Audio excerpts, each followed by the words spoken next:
All right, here we are, second annual Symposium Summit. We got the Halloween theme going on. One thing we wanted to make sure we touched on here, make sure we set as a bit of a theme beforehand is that if you've watched prior episodes, you know this. We tend to focus on technology, government, and culture when it comes to all the things that are happening in the world. Those are considered the three pillars of progress, meaning that those are the fundamental sources of change, really. And if you were to take a look at any big changes that happen, any revolutions, a lot of wars, a lot of big events, they do tend to always stem from one of these three things.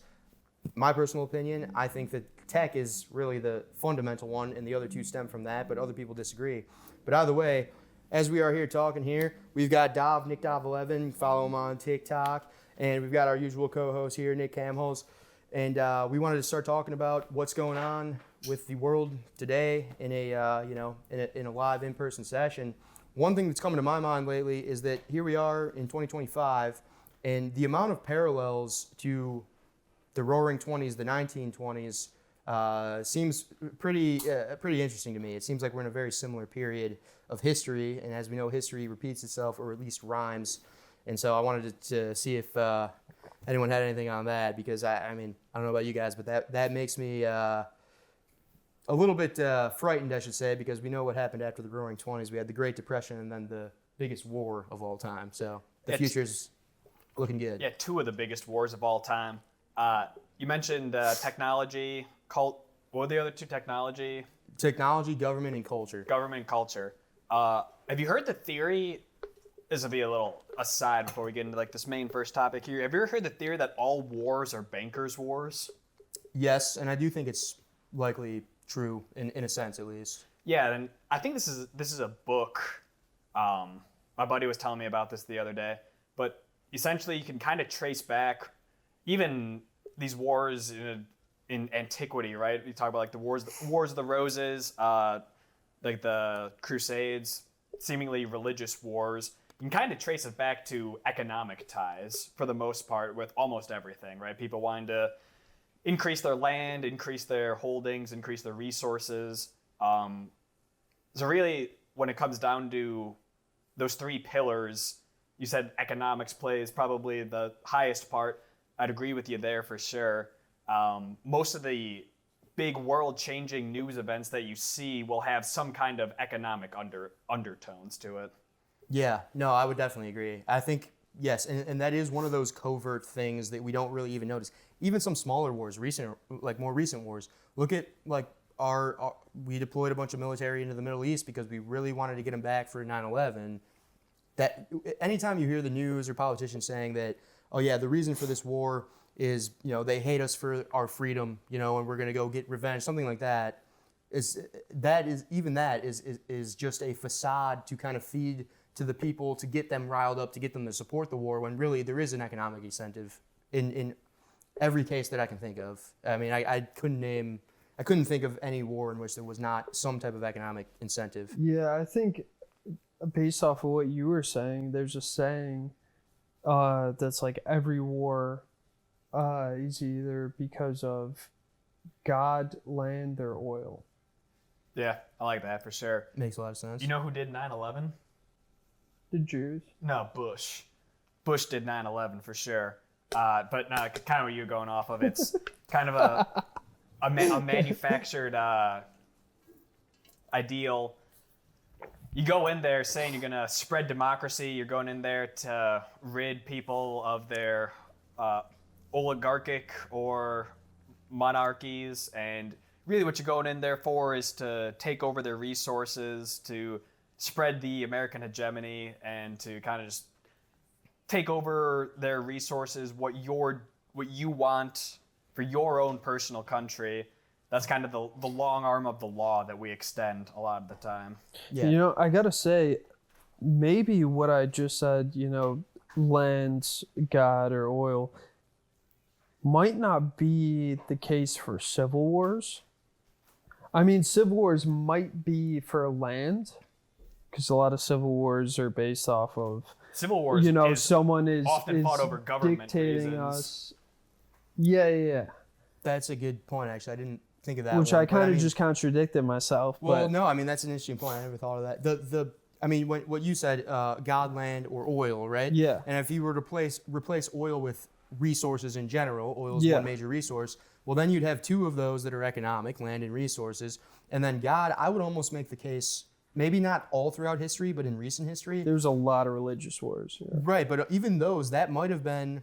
I mean, think about it now. Like a lot of look what's going on when you talk about a civil war, right? We've talked about it. It seems like we might be in the brink of a civil war in the United States now. And if you were to go back into the first civil war in the United States, it seemed cultural. It seemed like it was, not necessarily religious in the traditional sense, but religious because it was based on belief, right?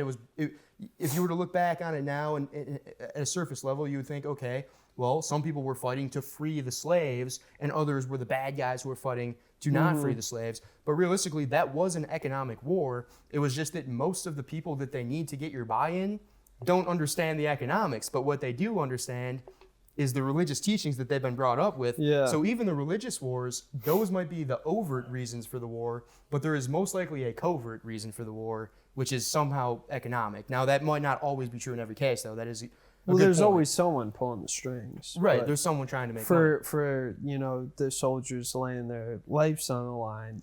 It's typically for those three reasons. It has to be for some higher ideal. You can't Yeah. you can't tell someone Exactly. we're Yeah. sending you in for oil, right? Right, No, yeah, yeah. Exactly. no one's going in there and It's- putting yeah. their lives on the line because It's for your country. It's for your Right, country, it's for your family, it's for your religion. Yeah. it's for your freedom. Right, exactly right. And I would even say that when it comes to freedom, patriotism, nationalism, those type of things, that is kind of a modern substitute for the old school religious wars. Back in the day it was over your religion, but now, especially in the United States, you've got a large part of the population that might not be that religiously dedicated where they would be willing to do that, but if you can convince them, that might be what MAGA is. That I might think be there's a lot of people who aren't even patriotic anymore. They see patriotism as racism. Yeah, right. And those people likely have their own kind of religion, which might be some other type of, maybe even like Marxism might be somewhat of a religion in some cases. Like people are so passionate about the Marxist utopian idea, and that could be a political position, or I'm sure to some people who don't fully understand the political position, it could be just a religious belief. No matter what someone tells me, that's just who I am. It's part of your identity, so you'll fight for that, I guess. Yeah. Harkening back to that ultra nationalism you guys were just kind of talking about there, kind of pisses me off a little bit that anytime now. So I brought this up before in the past. One of my biggest qualms with modern media, social media, anytime there's a mass shooting, both sides try and clamor to, well, who did it, right? And they try and blame the other side. So I saw one recently that a guy had an American flag in his pickup truck. All right, so everyone's like, oh, he had to be Republican. He had an American flag in his pickup truck. It's well, why the fuck does that have to automatically make that guy a Republican just because he has a fucking U.S. flag on the back of his truck? That means that he's automatically a Republican. Kind of makes me a little upset that one side gets to wrap themselves in patriotism and the other side, typically my side, has to kind of go against that facade. I do think at the No Kings protest, I think that they the leftist kind of organizers, influencers have realized that the optics on that are bad. If you're the one side is all about America, the other side is kind of like fuck America, at least up until recently. And I think they're starting to change tone on that, because I think the No Kings protest, they did do a good job of optically making it, portraying themselves as no, we are pro-America, we just don't like what's going on now, which they did a much better job of than they did in recent protests. So I'll give them that one. Sure. Getting back a little bit on topic, we got a little bit off there. The Roaring '20s. Did you guys see that jewel heist that went down at the Louvre? So I gotta bring this one up. Essentially, these guys put a crane up right into a window, cut into the window, brought in chainsaws, had their chainsaws through the glass where they're keeping the crown jewels of France, stole Queen Josephine's amethyst. They dropped the crown on the way out. They got a couple like necklaces and stuff like that. They went down, escaped on scooters. And then the funniest fucking thing to me was I think this has been debunked. People were saying that it was a picture of like the detective on the case, but it's a fucking Jacques Cousteau looking motherfucker straight out of the Pink Panther. The fedora. Yeah, he's wearing the fedora. He's wearing the suit and tie. It's like, we will catch these British dogs wherever they run to. France will be on top. The but, umbrella and everything. Yeah, he's got the umbrella rocking. I mean, it was really smart how they dressed like construction workers. It's kind of like that theory that a lot of like influencers have done. I don't know if you've seen these videos. It's like, oh, if you just dress like, working man and you carry a ladder. You bring a ladder in. Yeah, you can bring get a ladder anywhere. Into like you a can Super get Bowl. anywhere. Yeah. I It's want to try that. Yeah, it's like, oh, let this guy through. He's got work to do. Like, Literally, all you need is like the high vis vest, like those yellow, those neon vests, and like a ladder, and you can fucking get in anywhere. I got 2 of those. If you guys wanna, pull some off. Hey, we got free Super Bowl, free Super Bowl tickets. There you go. By the way, too, totally botched on the intro. I do want to give a shout out to Nasty for the top quality production we have tonight. Nasty, thanks for helping us out. Glad you can join us. Yeah, he might be in here in a second. But I did. So remember, it was New Year's Nasty's Eve a piece of shit, going into 2020, and we were hanging out and we were talking about it. We were kind of making the joke. The Roaring '20s is coming back, and we were playing some smooth jazz. Like, oh yeah, the '20s, the Roaring '20s. Here we go. Of course, soon after that, COVID hit, and it was not roaring at all. But here we are, and I mean, we've all been listening to the AI jazz that's coming back. It's kind of another just reminiscent of the Roaring '20s. We're bringing the AI jazz back. All the 2000s, 2010s rap songs are getting converted over into jazz music, and it's like, they're damn good. I mean, I remember syrup sandwiches and crime allowances. The 50 Cent, Kanye, all of them are getting thrown back to jazz. We've got trad wives coming back. There's trends going on with trad wives. All right, let's talk about the trad wives a little bit, because I don't know what this is. You know what trad wives are? It's like traditional. Go ahead. Traditional wives, right? Essentially espousing values of, I want to stay at home. Yeah. I want my husband to take care of me. I want to be a homemaker. Nothing wrong with wanting these things, right? More power to you if that's what you want. I didn't know there was a slang for that. Yeah, that's the slang. Okay. That's what the kids. It's becoming kind of like a TikTok trend a little bit, right? I have seen a few of these videos. Yeah. That's kind of what the kids are calling it these days, trad wives. But you're kind of seeing this like big pushback on, like just kind of the feminist movement a little bit, I would say. Probably more so in right circles than left circles, wherein women are now wanting to be like provided for. They don't really want to be in the workforce. They want to be able to just be homemakers, like almost like back in the Roaring '20s, essentially. Mm-hmm. And that's a cultural trend. It is kind of crazy to see, like we said at the start, tech, government, culture. It's like, okay, so there's some cultural trends. We've got gambling busts. We've got jewel heists. We've got trad wives. We've got jazz music. Then if you look at, the technological trends, I mean, back then that was the age of the robber barons. That's where, all of these new technological innovations were coming to fruition when it comes to, electricity, telecom, all these different types of like big, that was big tech back then. And here we are, similar.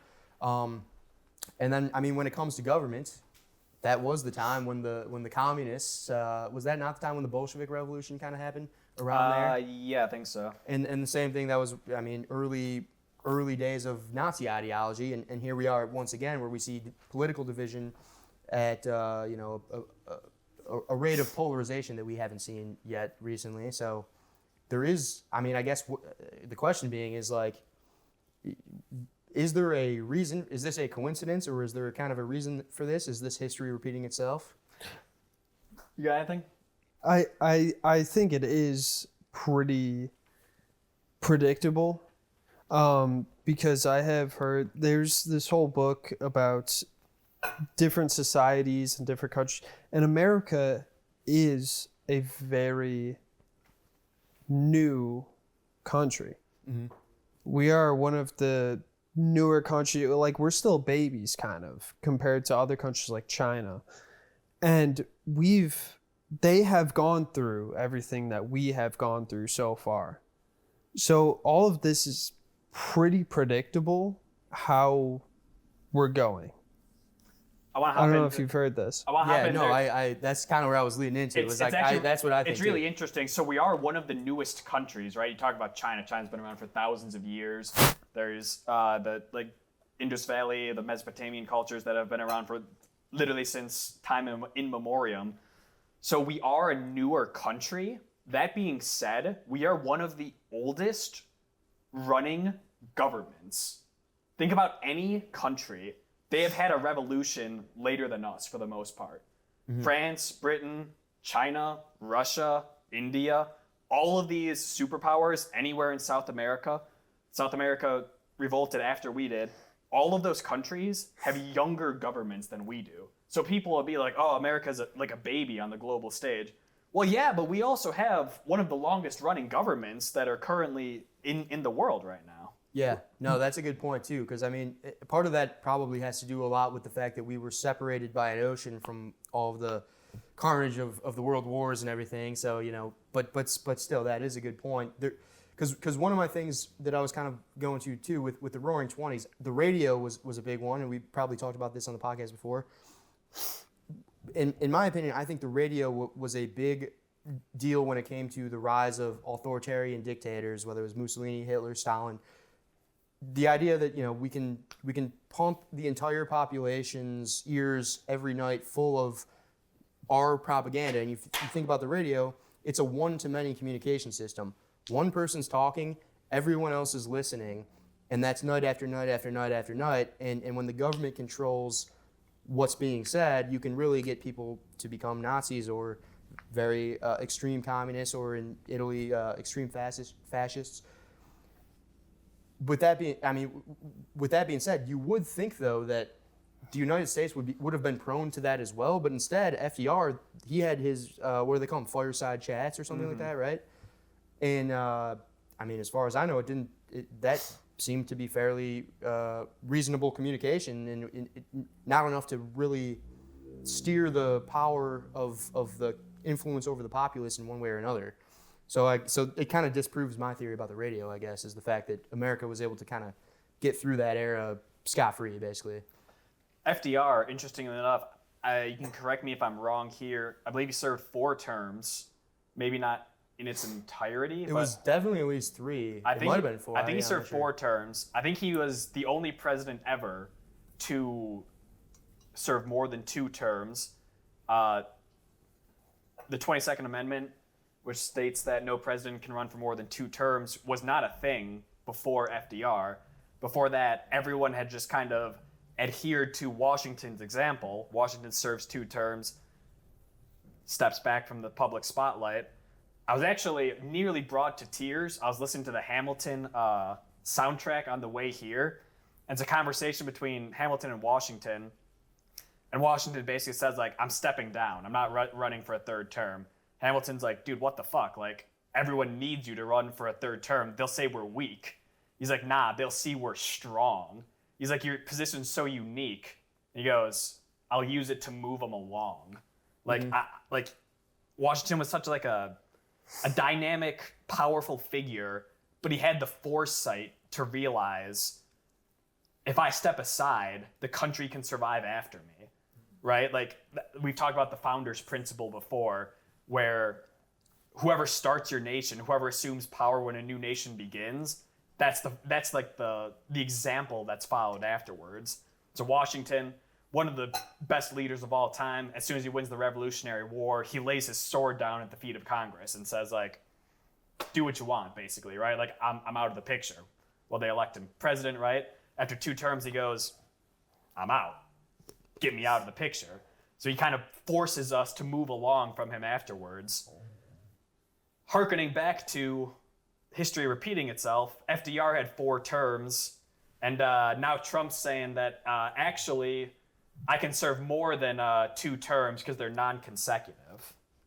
Oh, is that what he's making? I think I was worried that, because I heard him say something about, you know, oh yeah, or he was talking about Zelensky, and he was going, yeah, oh, that's interesting how during the war, if there's a war, you don't have to have an election, And so I was thinking like, oh, this motherfucker's going to drive us into a war so that he can stay in office, I mean, a bit of a conspiracy theory, but it wouldn't put it past him. I've heard that one. I've also heard that they're going to try and use the language in the 22nd Amendment to say basically, nah, this meant you can't serve more than 2 consecutive terms. So you can serve one, wait some time, serve another one, wait some time, do another one. So if he tries to run again, I don't think he wins even a primary.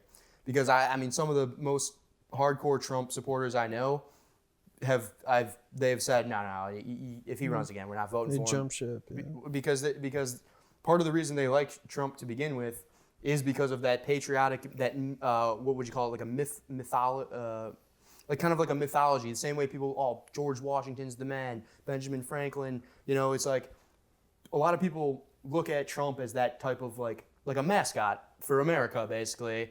And so if he were to do that I think it's a bad. Every time he says that, I think it's a bad look for him. I think his poll numbers go down because no one supports it. Obviously, the left doesn't support it, and the right doesn't either. He was a larger-than-life figure during his first term. I think during his second term, a lot of more people are jumping ship. Yeah, I mean, we can kind of go into if we want. One of the things we wanted to talk about was just here we are, almost a year since Trump first got elected. 9 months since he's been in office, something like that. If we did kind of want to run through what he's done so far, and we've talked about a lot of these things specifically, but if we were to look generally, I mean, what are some of the big things? If we were to look at him kind of since getting in office, his first kind of big thing was the Doge and the tariffs, and I was supportive of both of those things, and then got in that little skirmish with Elon and The girls were fighting. yeah, yep, and then you see then you've got the ICE agents occupying American cities, which I was a little bit against, just because of the optics of it mostly. Obviously, the border wall, the ICE agents are a big part of his platform that he ran on, and he's actually going pretty hard on it this time, harder than I thought he would.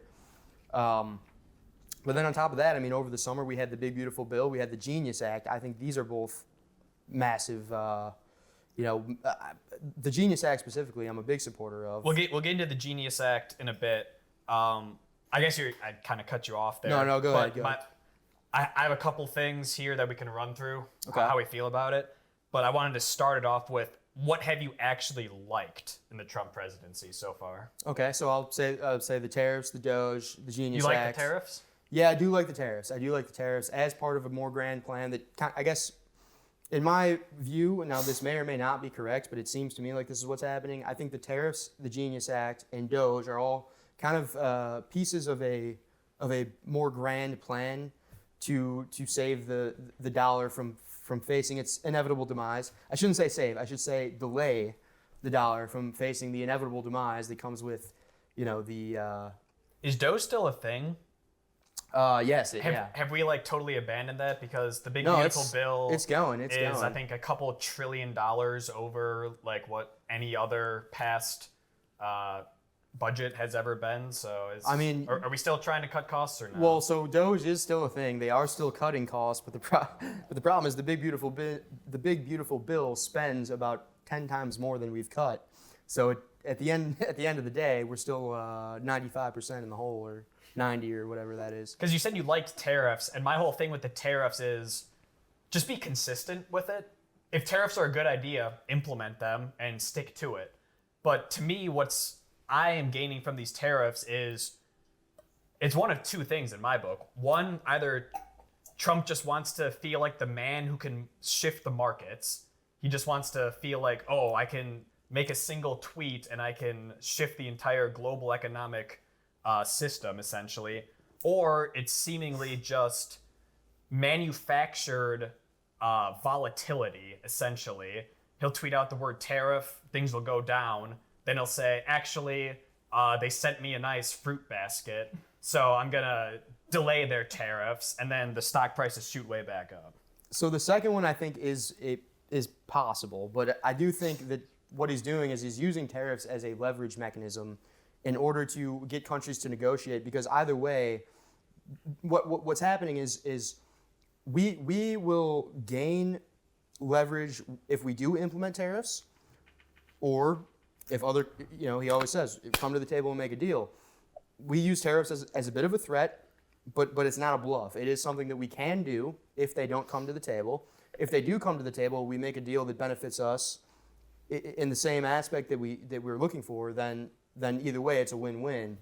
And so, everyone says, oh, well, Trump always chickens out. Well, a lot of these chickening out have been, they've negotiated a better deal, and so we got rid of the tariffs because they came to the table and they said, hey, we don't want these tariffs. These are going to screw up our economy, so how about we do this instead? And then they end up making a deal, which I think that's very good. And I'm not an opponent of the tariffs. I think the tariffs are a great policy, actually, in the scenario we're in, because one of our biggest problems is that we can't make any money because of our trade deficit.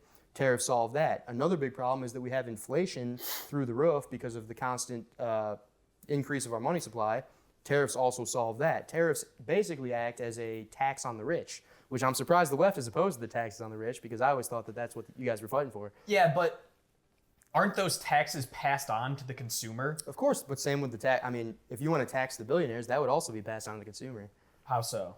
Well, because if you want to tax the billionaires, and the billionaires don't have $1 billion in cash in their bank accounts, they have businesses that are operating. That's what makes up their net worth. If you're going to tax the billionaire, that's taxing that company, and it trickles down and it goes to the consumer. I mean, all tax is going to go down to the consumer. Income taxes on billionaires will be passed down to consumers? Well, so billionaires are, so that's not even what taxing the billionaires is, because billionaires don't make an income. Right. They make capital gains. If we want to tax billionaires, then we're going to have to put a capital gains tax on.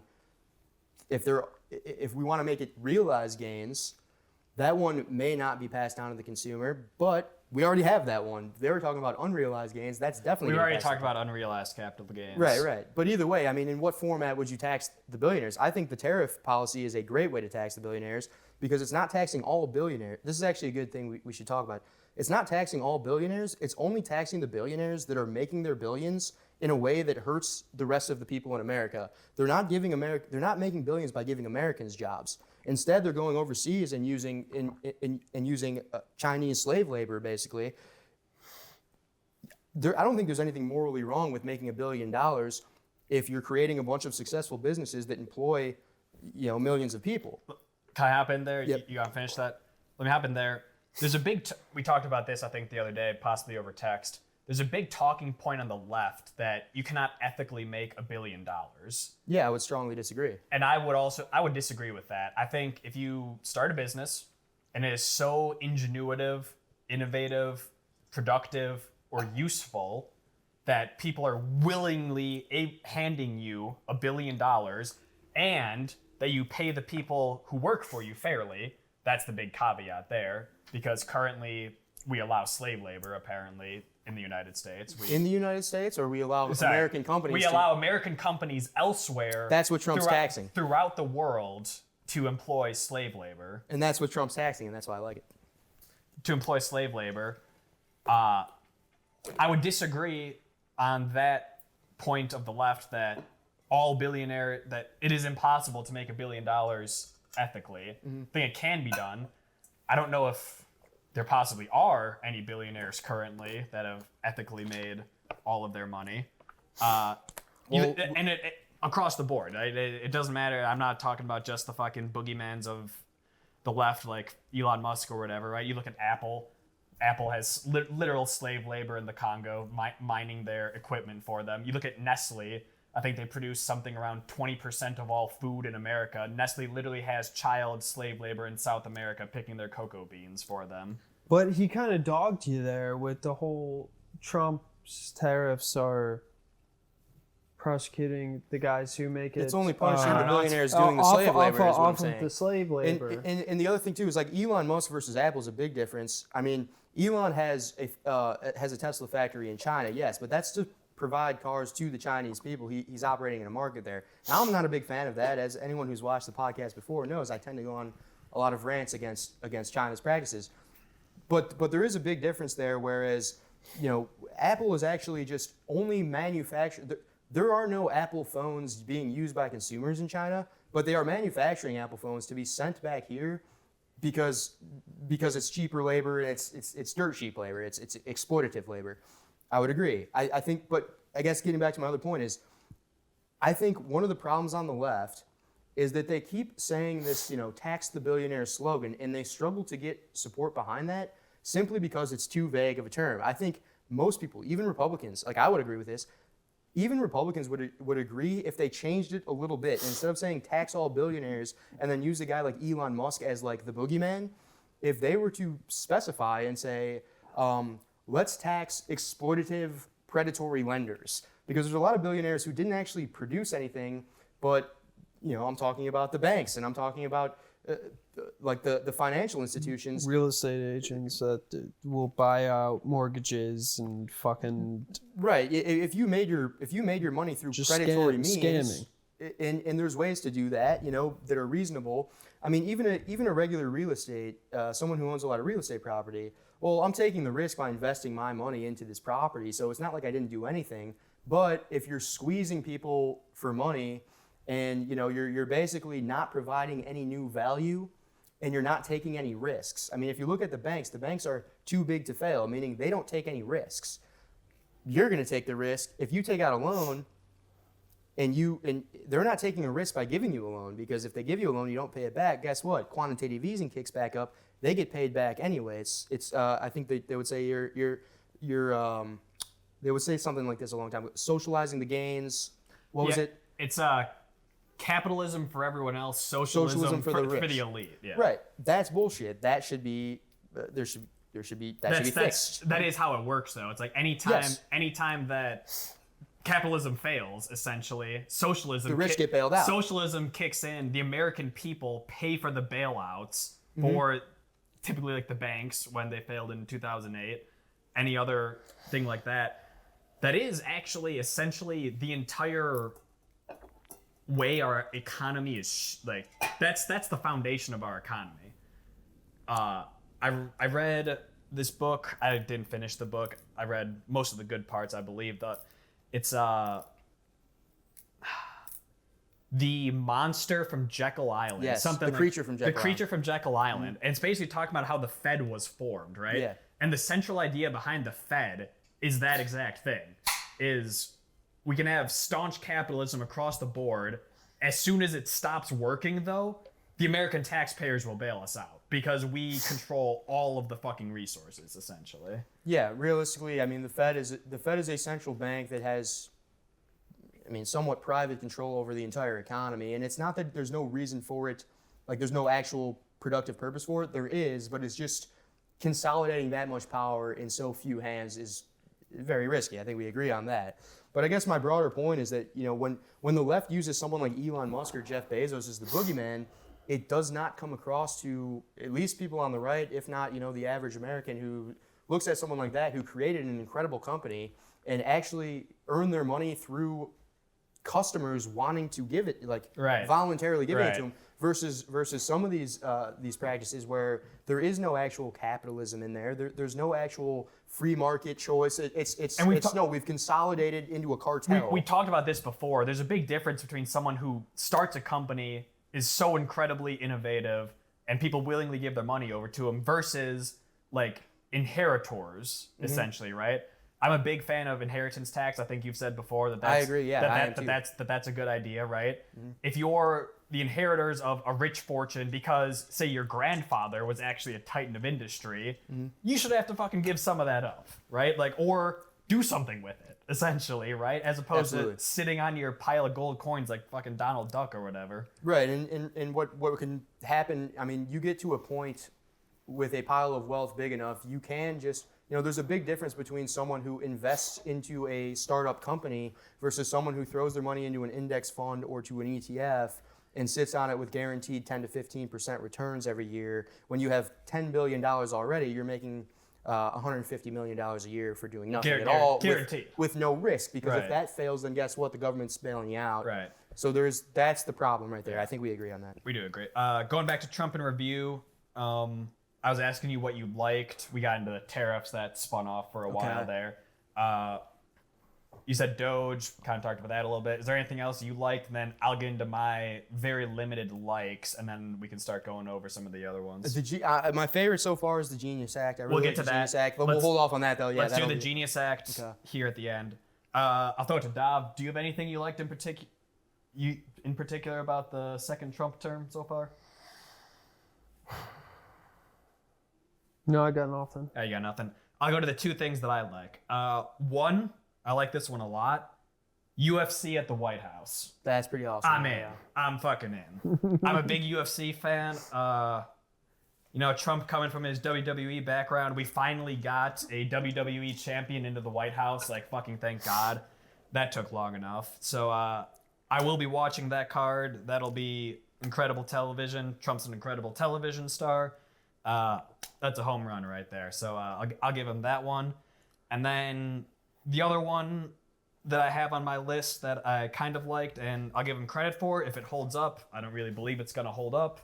Is if Israel-Palestine actually kind of cools. Yeah, that's a good Yeah. one. If I that- agree with you on yeah. that. I If don't know that that's actually gonna hold cools up or not. off, which I don't know if it actually will. I think I saw bombings happening a couple days after that peace accord was struck. But, I mean, sometimes you got to just throw a couple bombs out there. If that can de-escalate, I think that's a pretty big win for the Trump administration. Well, the last time he thought he made a peace treaty, they got fucking bombed like the next day. Yeah. They were Yeah, just exactly. they were punking him. Like, Yeah, it could be. Kinda that, made him too. look like a and bitch. Doesn't it? I mean, I haven't followed it too closely, but they agreed on the ceasefire, and that was immediately violated, I believe, right?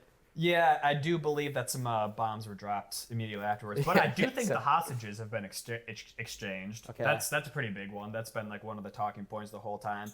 If aid starts flowing into Palestine, I'll tip the cap. That's really good. I'll give them that. Which I think is important. I mean, I think, I'm speaking like on behalf of Democrats because I don't want there to be one dominant power when it comes to politics either way. And so, as much as I tend to lean right, I don't want to, some people are like, oh, we have to defeat the left completely. I don't think that's a good idea either because then you have one party and that's not going to be the same party, when you have no opponent. The checks and balances between the two parties are a good thing, and I think that giving Trump credit where it's due is a big step that a lot of the left media outlets aren't doing, and it's hurting them more than helping them. I think. I know I've said that 100 times, so I won't harp on that one. But as far as wars, we have the biggest stick. So why do you think it is that we haven't completely shut down these wars? He ran on being the no new wars president. If you put boots on the ground in Ukraine or in Israel, you're completely going against everything you said. Do you think that he's already done on multiple aspects? Do you think that threats alone wouldn't accomplish that? possibly, I think we are that's- such a that's superpower what, that we I could. think that's what he's trying to do in most of these cases, though, right? When he sits down with Zelensky and Putin and he says, "I'd have this war figured out in one day," I think what he's trying to extend is that long arm of the law, that talk small, carry a big stick kind of ideology. So I we think that could is, fuck y'all up. I think that's what he's trying to do. it would. So here's the thing: is we probably could, but with so many geopolitical alliances, America getting involved in a boots on the ground war with someone like Russia. Or Israel. I mean, so. Mm. I mean, no, we're not fighting we're not Israel. gonna, yeah. But we- even we- Iran, I would say Iran. We'd be going in and fighting like Palestine. at The that problem point. is then that will create a World War III. I think he understands that. I think his aim, I like this a lot actually too. I think this should be the aim of all geopolitical relations. His aim is to create a deal where there is a win-win scenario for both sides, which will end the war. So he's trying to act like a broker between the Ukraine and Russia. You know, everyone wants to say, well, he's in the pocket of Putin, right? It's like, no, but he's nice to him because he's trying to win him over as a customer, as if he was like a real estate broker trying to figure out a deal between the two countries. He's trying to do the same over there in Israel. Hopefully it works. Yeah. Maybe not. We'll see. But what he's aiming for is not to fuck these other countries up. He's aiming to get a deal where, hey, we get some of your resources. By the way, you know, he's trying to get them hooked into like a contract where we benefit from it. And you know, and I like that. I mean, I'm sure that's not a fact. That's what it seems like to me. I'm sure on the left they might see, no, maybe they don't think that, but that's what it seems like to me. And it's crazy. During his first term, I remember like he sat down with Putin, and there was videos of that, and then he sat down with Kim Jong-un, and there was videos of that, and a bunch of people were like, "Oh, look at this piece of shit!" Like, just shaking hands with these terrible people, but they don't see that. Why would you not want to be friends with these people instead of going to war with them? Yeah, You know what I diplomacy. mean? Right? Like, you would rather have an agreement with these people than all-out nukes and World War III because those are the people that you're going to end up in World War III with. Right. Yeah. No, I think So that's- why is it such a bad thing to be the like, fear is hey, that we're he's- friends, right? The fear is that he's aligning with them, and not that it's like, oh, let's keep things friendly. The fear is he's way too buddy with Putin, right? I'll give him credit as well for I think he was the only president to ever step foot in North Korea. Was that a thing? Yeah. I mean, I'm not sure if he was the only one. I know he did, and I think that was a thing. sounds right. And even that one, I mean, if anyone were to be, for one, North Korea. No, for one, That's the last place, right? North Korea is a fucking joke. Yeah. Because right. they are not a global superpower. They can't fucking feed their own civilians. They just have nukes. That's so it. hardly, I think, but a semi-functional nuke is still almost a nuke. Yeah, it's something. They've got something. It's something. But even just the idea of just, I think that makes a lot of sense of just speaking to your enemies. I mean, that's the one guy, Daryl Davis, maybe is his name. He was the guy that converted a bunch of KKK members. He was like a black guy who kind of became friends with them and talked to him. And like he was kind of talking about this, about how like, you start to talk to someone who comes into a conversation already hating you. Like that's one of the most difficult conversations you can go into, but just giving them the respect that they think that, whether you think they deserve it or not, doesn't matter. They think they deserve it. Giving them that respect up front, and then allowing them, to reason with you, I think is a good thing. But then there's also the case of like, okay, but if they don't reason with you, put your foot down. And I think Trump has exhibited that as well. He went after Netanyahu recently. He went on. He truthed that something along the lines of like I'm very disappointed in Netanyahu because I thought we had a deal and something like that. Did the same thing to Putin. And so I do think that the theory of he's aligning with these dictators, Putin and all these type of people, I think that one is a little bit misguided. I think what he's trying to do is he's trying to be more of a broker, and I think he's proven by putting his foot down after asking nicely a couple times, then he did change tone. And so I was glad to see that. Mm-hmm. Actually, I kind of take it back. I mean, yeah, no, it's fine to, shake hands with other world leaders and prevent a war. But at the same time, I kind of would have liked for him to pull out one of those little spring guns, just fucking shoot Kim Jong-un in the fucking head. He's a piece of shit now that I think about it. I think if we could just, free North Korea, because it's disgusting. The people there, imagine being born in North Korea. You want a Korean War too? Well, you just said pro-war. You just said they barely have an army. They barely have a nuke. We could take them out fucking with our pinky. But they have alliances. We could, but I think same way. Just being like. I don't know. That was the same thought process with Vietnam too, though, and Korea. True. So, and we didn't really do much there. So. Just being sympathetic. I almost like the idea of. I feel terrible for those people. No, yeah. Imagine being born there. I agree with you there. I guess my point is, and we've talked about this quite a bit, but I do not think that any policy, domestic or foreign, should be based on any type of well, we feel bad for these, or this is wrong. It shouldn't be like that. This is well, you might think that because you were born in America. Well, no, I think this is one of the reasons I'm a big fan of Trump is because I have a transactionalist worldview, and I think that the world's a better place if everyone acts transactionally because that creates value. Whereas like that's how Trump thinks too. Now I can understand the argument that that's not a good thing, that you should have empathy for people and do the right thing.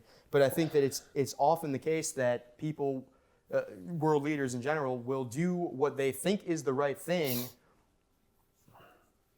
But they're I mean, you're gonna leave. They're not God. They're a human being.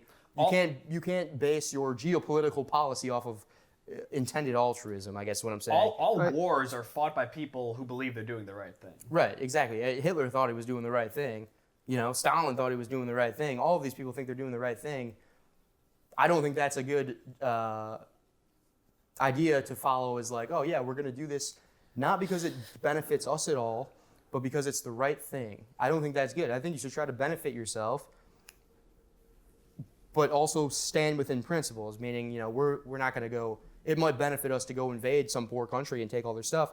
I'm not in favor of that, but I think what would benefit both countries is if we got into a good trade where, hey, you guys can build yourself up, we get something out of it too, both of us are better. That's, you know.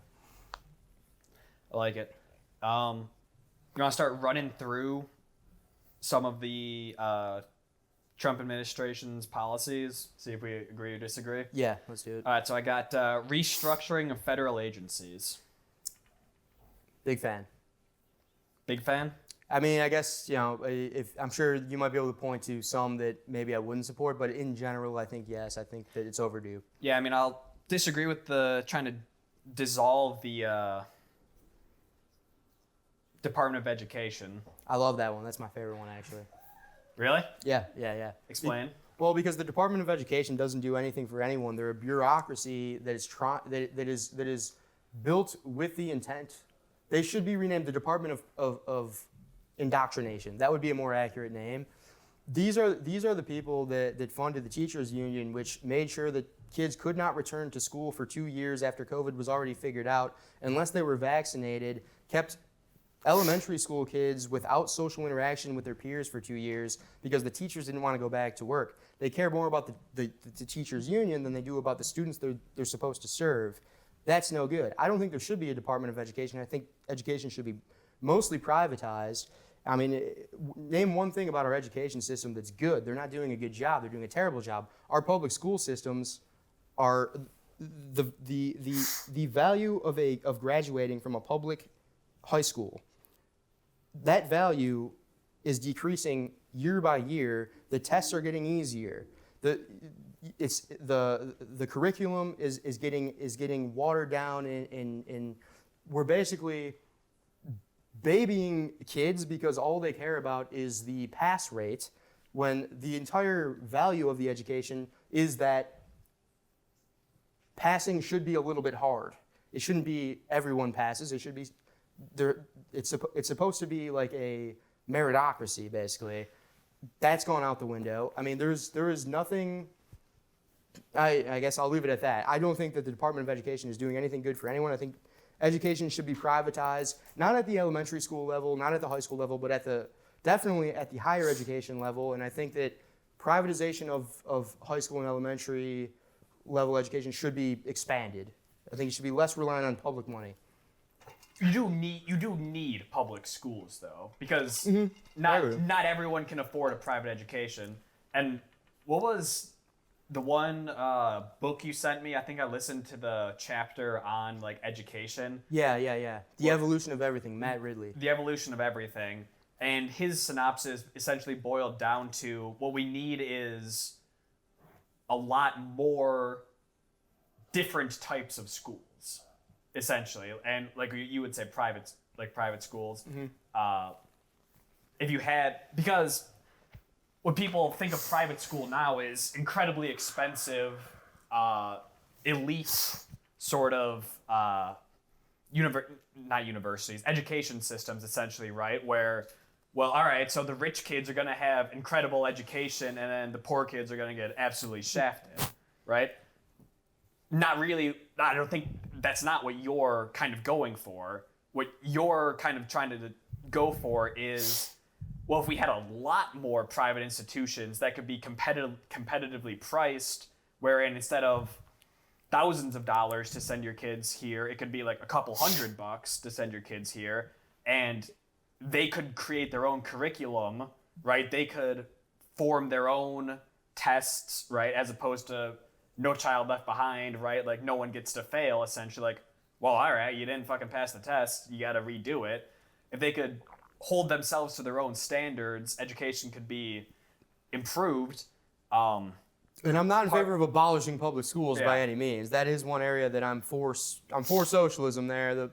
We should have, every kid should have an opportunity at an education. I think that's common sense.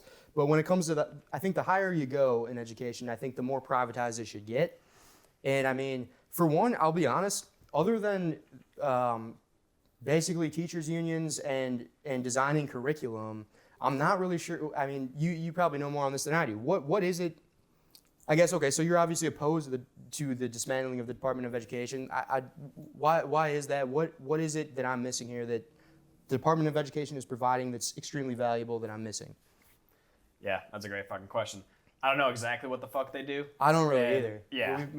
Can we pull up ChatGPT or something? Yeah, I mean, I was gonna possibly jump in. Yeah, all right, I'm jump in, a yeah. big hater of public, the whole education system. I think it's garbage. Expound. I'm with you there, Expound. Yeah. Get in here. Get in camera. come on, yeah. Get in camera. Here comes our producer. I was gonna say, if anything, it's the very obvious Coming in here. influence on public or private education from a specific political party. You talking about the teachers being libtards? That's exactly what I'm talking about. Yeah, that's a big problem. Yeah. I mean, and that's not. I would say this. Why is that I would so say- hardly influenced? Well, I think you know what I think it is I do think Is it that public schools turn you into a libtard, or is it that you're a liberal? So, like we kind of talked about, you have maybe a little bit more inborn empathy. So then you want to go out and like help outreach and like I think kids it's like that. Definitely the second one is Yeah. part of it. I think a big part of it is in order to become a public school teacher, you have to go through elementary education curriculum at a college campus, which is very heavily biased to the left. Now, long story short on that, movement in the 1970s where postmodernism becomes a thing. We've talked about this a little bit, but what ends up happening is that a lot of people that go into education tend to go through this postmodernist, I call it propaganda indoctrination. Some people might call it education, but I would disagree. But either way, you do tend to get the blind teaching the blind a little bit in this direction where, I mean, let's be honest, I think we should all agree on this. I'm not at all in favor of a bunch of right-wing extremists teaching the kids. I don't think that's good either. I don't think politics should be brought up. You should not know what your teacher or professor's political leanings are. 100%. That's ridiculous. Unless it's maybe a class about politics or something, then maybe. But if you're like a middle school teacher, a high school teacher, your kids should have no idea. Shouldn't be brought up All right, at all. here's one of the big ones I'll agree with that the Department of Education does. Enforces federal civil rights laws against discrimination in schools. So that's a big one. That's fair. I mean, that that's I fair. have to agree with. I went to school in Alabama. I took a course on education equity there. And essentially what Alabama public schools are doing is resegregating. So they're redrawing districts for public schools wherein they'll have mostly white wealthy districts grouped together and then poorer black districts grouped together. Then they'll funnel in money towards like the richer white neighborhoods. So I think if that's part of what the Department of Education does, kind of combating Right. that, I would agree gotcha. with. I would agree with what they do I there. gotcha. Yeah, I mean, I wouldn't say that that's a bad thing, but I would say, is that worth the amount of money that's being put into it? And Tommy's here. Right? Can you All right. hit the buzzer or something? yeah. Quick cutoff there. Big time Tommy came in. Maybe he's hopping in. Maybe he's not. But we're talking about the Department of Education. I had said that equity and inclusion, big part of I think what they might plan to do. I'm sure there's a lot of governmental waste as there is in any public program. But our producer had hopped in here. He had something to say. So Nick. Yeah, just overall, my take on the Department of Education as a whole. I think, what is the U.S. right now in terms of our ranking, right, in schools? Awful. It's pretty bad. So it's one of those things where you gotta crack a couple of eggs in order to make an omelet. I think we really need to dismantle this establishment board by board, and we gotta implement AI and ChatGPT into school somehow. Like, let's be real, okay? Any student out there that has to write an essay, any student that has to research things, look up answers, solve a math equation, it could be answered instantly with ChatGPT, right? And thinking about everyday assignments that are in school right now, the students, they're not really learning. They're not coming up with answers to probably 80% of school that we used to be in, right? It's not that long that we were outside of school. If we were to reflect on our experience in school, imagine having ChatGPT. Like shit would just be so different. There's no writing class. There's no, like, of course, yeah, you can look as a teacher and like send prompts or send essays through a ChatGPT detector, right? But students could probably get around that too. So like overall, I just think our education, we're not even sitting in the top leaderboards. AI is coming out, it's fucking everything up.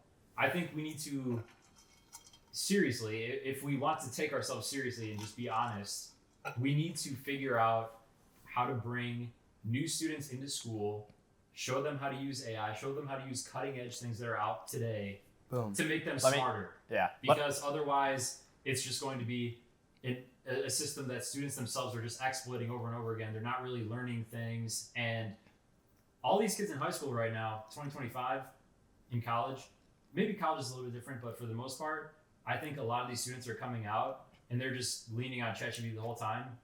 Nobody's going to have like a unique take on something or like. I think we were pretty low even before ChatGPT though.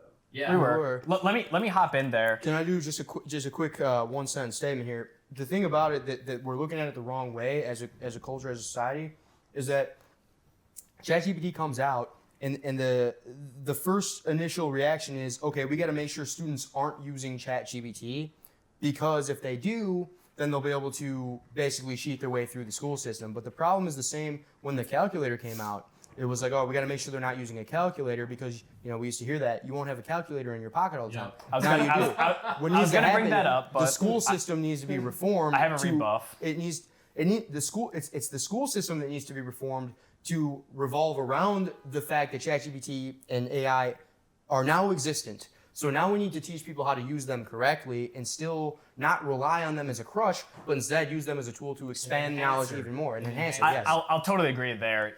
It has to, and what you were saying, you have to bring it in. It has to be a part of what you are learning because it is an incredible tool. What you had said about calculators, I was going to bring that up. Our teachers had always said growing up, you have to learn your multiplication tables because you're not going to have a calculator in your pocket at all times. I do almost still agree with that a little bit because I do think that mental math, being able to computationally write out a math problem, is very, very good for you. It's good education. it's the theory of math. Okay. That you need to understand. Okay, but all right, so you said writing has gone by the wayside. I still think I want kids to be fucking literate, right? Mm-hmm. I don't want them to say, write me a prompt on the synthesis of Moby Dick, and they do it out, right? I have seen plenty of videos on TikTok and other platforms saying kids are damn near illiterate now. We stopped teaching phonics, apparently. Phonics is how you sound out words, right? Like C-A-H, right? How to sound out words like that. Kids are memorizing the look of words to learn what words mean. I still think that you need that traditional education, how to fucking read, how to fucking write, how to do math, but I think that the technology needs to be implemented alongside of it so that you learn, okay, you're not gonna be doing multiplication tables at your job. When you have to do 72 times 138, you're not going to do a long multiplication problem. You're going to pull out your calculator and it's going to do it for you. Exactly. But you still do need to understand what it means to multiply. You need to know what's going on with what you're doing, right?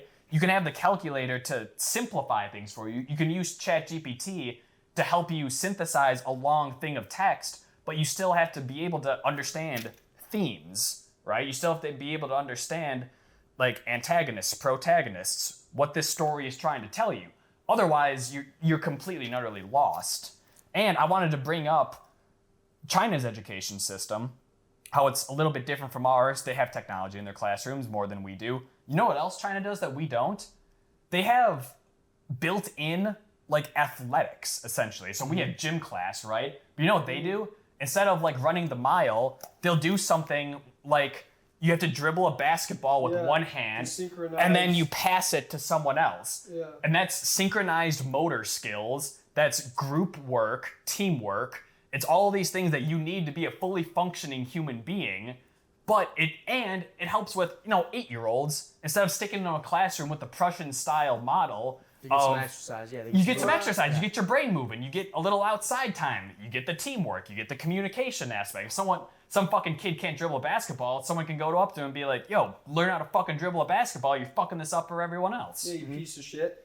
I don't doubt that that's actually what they're doing, but at the same time, they're pretty strict on the videos that they let out to the rest of the world. Yeah, there's So probably some propaganda these involved, I'm could sure. But be just, the best of the best little fucking Chinese kids that they take a video of, and they're like, They could be, Yo, but show America how it- much it- better we are than them. But that's- Yes, I mean, that's that part is of it, probably what they're but doing. That is what they're doing for sure. Like you only see the best, most coordinated dribble circles. Do you They're, think that they're not we going to could- show you the kids who yeah, are yeah, fucking. yeah, who are yeah, fucking- right. They're not that- showing you the B Do you team. think No. that America can do that though?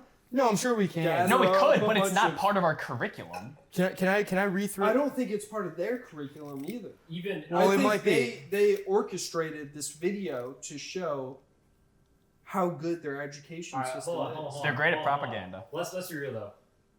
The whole thing we just talked about probably applies to kids in school up until 8th grade, maybe like freshman year of Okay. high school. That's where I was. I was with going it. with this too. I was going with this too. Yeah, a lot of It's like- Chinese kids don't even go to school. All of those examples, they're I don't know if good. that's true. They're good for like younger classes, but what I'm thinking of and the most concerned of is the era of the high school students, the college students. Sure, there's very specific college majors like nursing or maybe law, where ChatGPT won't help as much and you need to be a little more on your feet. But I think a lot of these like general majors in college, high school kids as a whole nowadays, I think they're all cooked. I think. Can I run with this one? Because Yeah, I go think ahead, I run have. with that, run So I with think that. I do have a potential solution. It's obviously not a full solution, but part of it. Here's where I think it comes down to the fundamental level. With ChatGPT, the fundamental problem is this: is that we can't design. And I'm talking higher education. I'm not talking elementary school education. When it comes to elementary school, I agree with Camels. Yes, you still need to understand what math is. You can't just plug it into a thing. Yeah. You have to have some type of understanding of what the purpose is, what's the meaning, phonics, agreed. At a higher education level, this is where you start getting into dissertations and you get your theses. Synthesis. Yeah, you Yeah. start that. Okay, ChatGPT can now do all of that, and so what's happening there? Here's the fundamental problem: is that we no longer know how to assess these kids for what they're able to do. But what's the purpose of college to begin with? The purpose of college to begin with, at least in my view, now some may disagree with this, I think the purpose of college in most cases is to qualify you for a high-paying job or at least a reasonable-paying job in specifically when it comes to engineering fields, mathematics fields, physics, anything STEM. The problem is this now. We are allowing public money to try to decide how to operate in a world with AI to qualify college kids to become candidates for a job in the private sector. Now, this is part of the reason why I think, I'm not talking young kids, I'm talking college, but I think that the colleges will soon be privatized by companies, for companies, where we're taking out a middleman, basically. So rather than you go to college, you pay $100,000 to go to college and And get physics. hopefully you get a job at Microsoft Right, versus yeah, Microsoft University. Boom. You go there. Why would the top Microsoft not 30 design their own The curriculum? top 30% of Because students get a job offer. Microsoft, there's no one who knows better what Microsoft needs than Microsoft. So why would they not design a curriculum? And there is no limits on, but you're not allowed to use ChatGPT. No, you can use whatever you want. We're using it. Yeah. All the people that work for us are using it. You need to know how to use it to work for us because it's a huge part of what we do.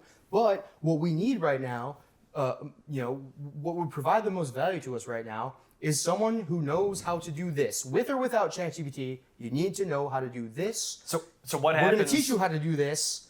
If you pass our class and you prove that you know how to do this, then we will hire you. And if we don't hire you, Every other tech company will because they see that you have a Microsoft certificate in whatever. I was gonna say, what happens That's to the gonna- 70% of students? Say they take 30% of, the top qualifying Mm-hmm. candidates or whatever. I was gonna say, what happens? Whatever designation it is, 70, 60, 50, 40, whatever. What happens to all the students who went to Microsoft University, didn't get a Microsoft job? But now they're certified with the Microsoft University certificate, which qualifies them for a job at Google, Meta, Apple, everything else. Google would hire you because you went to Microsoft University. Likely. Unless Wouldn't Google University want their own guys? Sure, but okay, but now we can take it then we take it a step further. What about something like, there's hundreds or thousands of startups. I mean, definitely hundreds of thousands of startups every year in the tech sector, and they need coders too. So if you come with a Microsoft certificate that you paid maybe nothing, maybe you paid $1,000 for it compared to $100,000 for a degree in computer science at a university, but maybe you paid $1,000 to get the Microsoft certificate, or maybe nothing. I think there is a viable solution where it could be free. But either way, you come with a Microsoft certificate to a startup company who's trying to hire coders because they think they have a good idea, they will definitely hire you. Realistically, why isn't education free at this point? It could be free, but it only could be free through the private sector because the government is only going to squeeze as much money out of you as they can because they have to. The private sector could make it free because the same way that Facebook is free. Facebook doesn't charge you to use it because, they charge you, just not money. They charge you your data. The education system could charge you your data, give you the education for free, and then sell your data to potential employees, which is the way I think that it's going to go. If I was like a website like Coursera, what I would do is I would make education either very affordable or free, and I would then hoard a lot of the data of the students and then charge companies for access to the data. Mark Zuckerberg. No, it's the ad, but that makes sense to me. It's the ad model because that is what college is. College is not a place to get an education. You can get an education for free online. What college is a place where you can go, you can get qualified for a job, and then you'll have representatives from companies who are looking for your qualifications come down to try to recruit you, and we will market you to them with your degree. If I was a place like Coursera, I would charge companies for access to my data that I have about these millions of people who take my classes so that they can pick the best candidate. The students can pay very little or nothing. I think that is a very reasonable thing we see in the next decade. I think in theory that makes sense, but still my biggest concern is overall high schools, colleges, they're really just a daycare for young adults right now. And But that's a problem. I think even with somebody getting this Microsoft certificate or someone getting even a more cutting edge degree right now, I think you might have said something about the top 30%. I think the top 30% is going to get those good jobs to where that college trade-off was worth it. I think 70% of people that are getting those degrees are all going to wind up in a little bit of a rat race. And I really don't think that. Okay, let's be honest. When we were all in college, how many people when we were there were actually taking their degrees seriously, right? Not I many. probably wasn't nearly as seriously as I could have. Exactly. Nobody I know really It's was. really just an expensive daycare. It's an expensive experience. And with the rise in AI and ChatGPT, a lot of these jobs are going to be 1, 2, 3 people manning what would have been 10 or 20 jobs before. So I think we're going to reach a point in the next 5 or 10 years where there's just going to be masses of unemployed, what you would think would be qualified candidates for jobs, but really it's just going to be a bunch of mediocre college students entering the job market who all sort of have the same thing to offer, and hopefully they can get a job at a startup, hopefully they get a job somewhere. But I think for the most part there's sort of like the meritocracy of it that needs to be implemented more in college. I think there needs to be more independent research skills built. There needs to be more specialized projects. Like, college students on campus should be solving problems of the real world nowadays, and maybe the curriculum could be geared towards that versus like college students nowadays sticking to the books that were written 10 years ago, 5 years ago. Well, so can I throw something in? So I think that this actually kind of goes along with the lines of what I'm saying, which is that the incentive structure is broken. Because when colleges are charging students massive amounts of money to take the classes. The students are not paying for the education at this point. Back in the day, they were, because it was the only place you can get the education. Yeah, they had the Now books. you can They had the books before. now you can learn online books most of online. these skills, or you can learn somewhere. The education is free. They're paying for the degree. So what do colleges do? They need to make money. So what do they advertise? They advertise high graduation rates. 99% of people who come here graduate. So that it's almost a guarantee that, hey, if I pay this tuition, I will get that degree, which will qualify me. But what does that mean? We bring in more and more students. We have to keep lowering the standards. But if we flip it on its head and we say, no, it's free, but there's a very low probability that you graduate, that means you can take it as many times as you want. You're not putting anything on the line. You can take it. If you fail, you take it again. You keep going. And what's happening is your data is what you're paying. That's being sold to companies who are paying to try to recruit the best people. So once you prove yourself to be one of the best, whether it takes you 1 time or 20 times, you didn't pay anything, but you still get the job eventually. And if you don't get the top job, there'll always be a job for you somewhere, based as long as you prove that you have some type of skill. Yeah. You also have more flexibility. You can start off in engineering, but then realize, I'm struggling with this, and you can jump over to finance. You can jump over to whatever, and it's not going to cost you an extra $50,000 to switch majors or whatever. Yeah. I think it makes way more sense, and I think that's where we're going in the future. But anyway, Nick, did you have? Can I tap in real quick before we move on to the next topic? When you're talking about Microsoft putting out their own school and their own curriculum, and you take that and you pass and you get a job with them, it doesn't make so much sense though, because what do they need at Microsoft? I mean, the basic level is what? Coders, programmers. You could fucking throw a nickel down the street and hit 5 of those. What they really want is outside of the box thinkers. right, and they can design a Because- course. Here's the thing: you don't know what they. You can't design a course. Sure you can. To make Sure make you an can. outside of the box thinker. I think Sure I'm You're- picking you're- up on what he's saying. You're Well, no, programming people for the job, Right, which means they are single-minded. but so They're going who into would know? They're Who not knows? flexing those muscles. They're- Hang on. they're- Who knows more about what Microsoft needs? You or Microsoft? Can I say something? Obviously, off camera? Microsoft. Definitely, yes. Yeah, no, in. come on in. You gotta come in. I mean, You come gotta on. come in. Big time Tommy, It's everybody. the exact thing you're saying. Is they want to find people who are capable of thinking of something they haven't thought of, which is what you mean by out of the box thinkers. Someone who's going to come up with something that we haven't thought of. You inherently cannot design a course to teach people to think of something Right, they that's haven't thought of. that's kind of what I was Sure you saying. can. I was going to agree with him. I mean, you Are can. sure you can. You can teach. You can That's like nurture. You can nurture the fundamental things that cause someone to become that person, but you can't tell them what the thing is that you don't know yourself yet. But you could. But the. I Which guess. is also when you guys are talking about elementary school is like there's a you hit it with the college thing. I think there's a massive difference between the different stages of education, and a lot of it does not have to do with getting you to learn anything.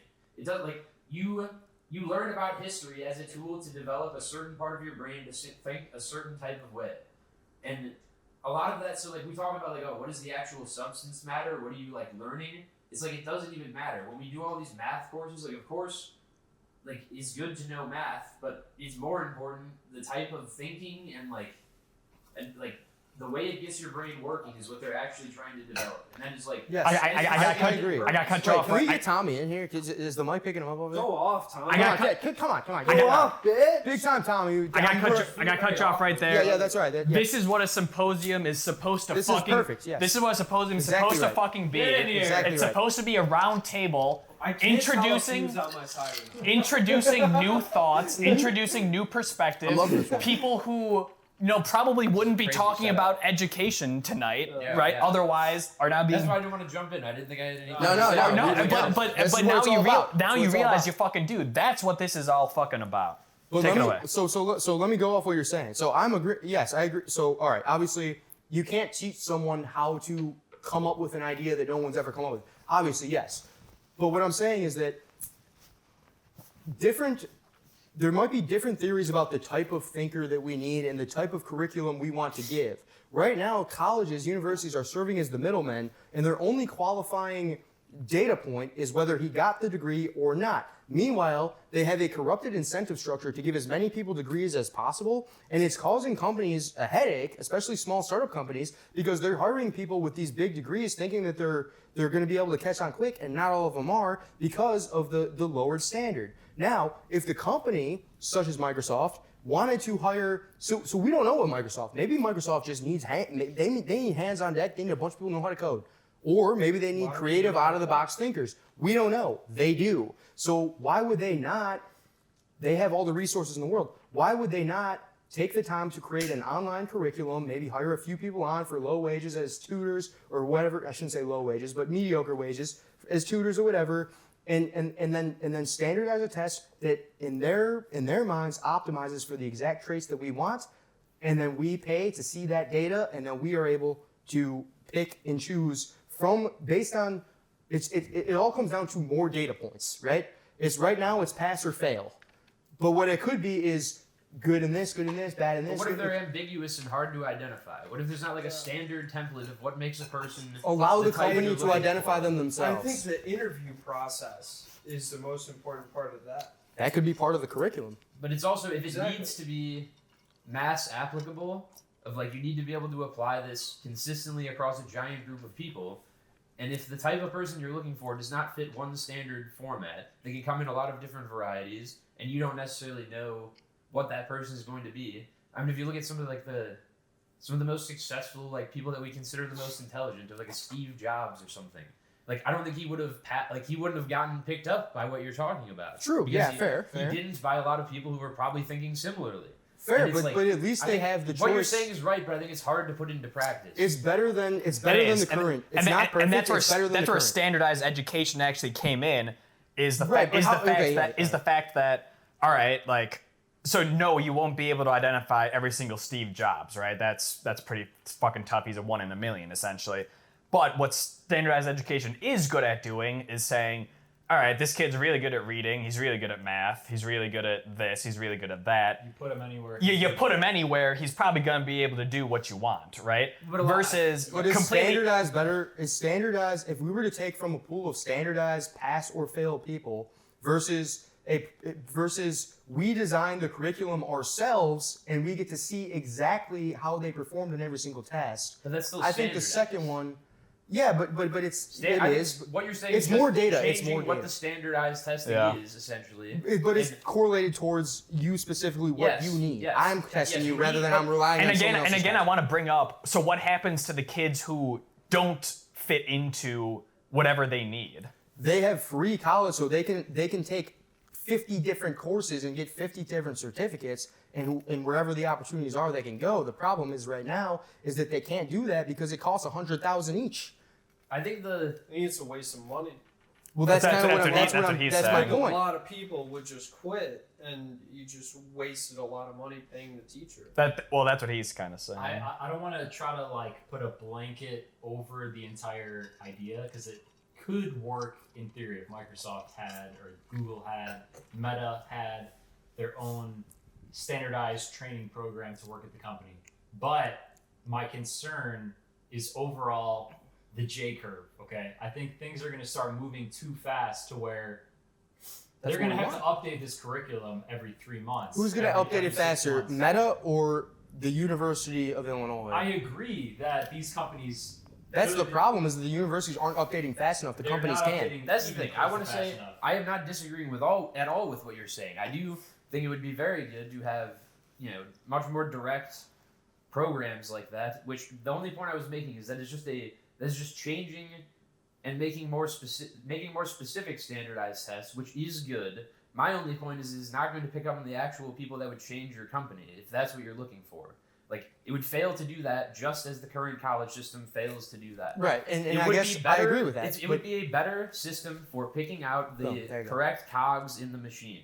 You're now better at selecting the people who are going to work the everyday jobs at Microsoft. Still be the cogs in everyday the people. machine is what you're Yes, saying. yeah. but it is not going to pick up on this.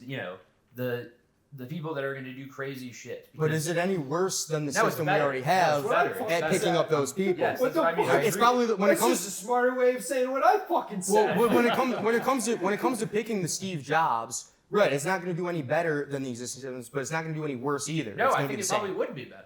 So okay, so it's better Just either way based then. on- Okay. Just based on what you can do. Because in a general college curriculum that has to be applicable to a bunch of different people, this is a much smaller pool of people. These are people who are specifically have some, I'm assuming there's some education background of like you have some experience with, the job that you were hoping to do for this company. So you have a smaller pool of people and you can make everything much more tailored to what you want to do, which is a lot of your point.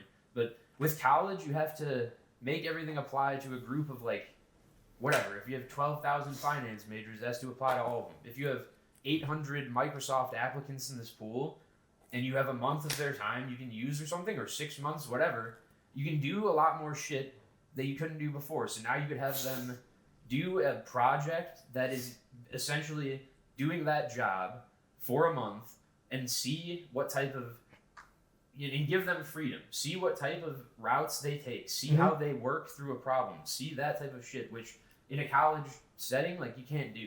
Because Yeah. I think that. Yeah. I would I agree with that. got a take on this. It's almost like these big tech companies need to start exploiting college labor.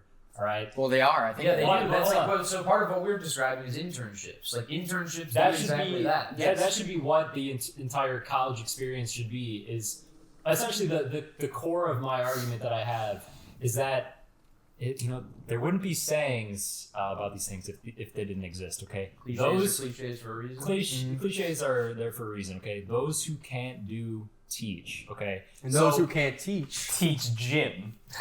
there we go. So instead of having essentially at these universities, you have these professors coming up with the curriculum, the classes, the course material work. We should, I hate to say it, but we should probably get rid of a lot of these motherfuckers. And instead, Dismantle the Department of Education. instead, we should have a lot of these bigger companies put almost bids out on the market for projects that they want college students to research and experience, right?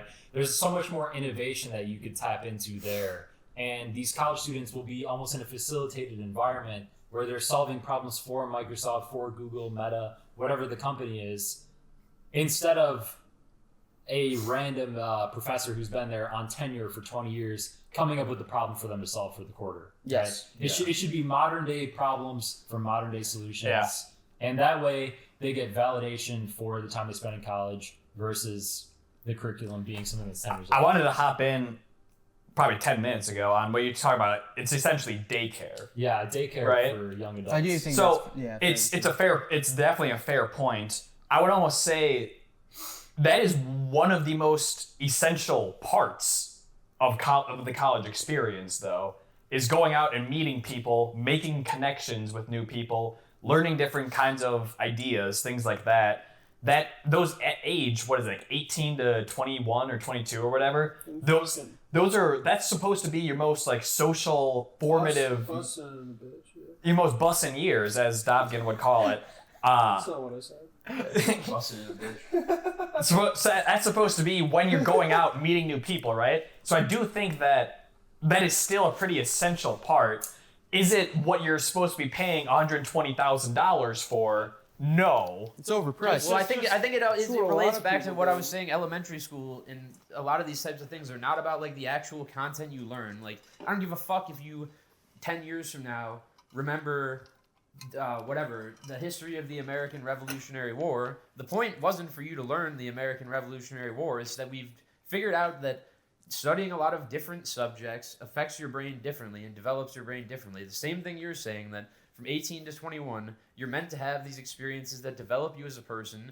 Not just like social experiences can lead to furthering like you as, your brain in like a production capacity, not just making you better at being social, but like all of that stuff I think is important. And that's not to say that like, yeah, it's worth $100K, whatever. That is just part of it. I think literally the price of a college degree is that we don't have many programs that you're talking about right now. That college certificate from certain universities is quite literally a stamp of approval that no matter what, like we've designed a curriculum that if this person can do for this specific thing in an environment like that at this age, like they have proven that they are good at problem solving. Doesn't matter if they're good at understanding history. Doesn't, you know what I mean? Like a lot of the classes. They had so It's many a good- obstacles and distractions. Right. It's And also, they still I mean, it's, made it to class and Yes. passed all their tests. there are some untestable things that data, like how well you connect with humans is very hard to test based on an assessment from a classroom, but it is a very high value skill when it comes to the workplace. So that's something that, And then also anything Exactly. short of complete and utter societal systemic change, right? Part of an education is not how much fucking value you can put into the capitalist machine. It's about growing yourself as an individual. It's about learning, who you are as a person, like your own beliefs, like how you fit into society a little bit.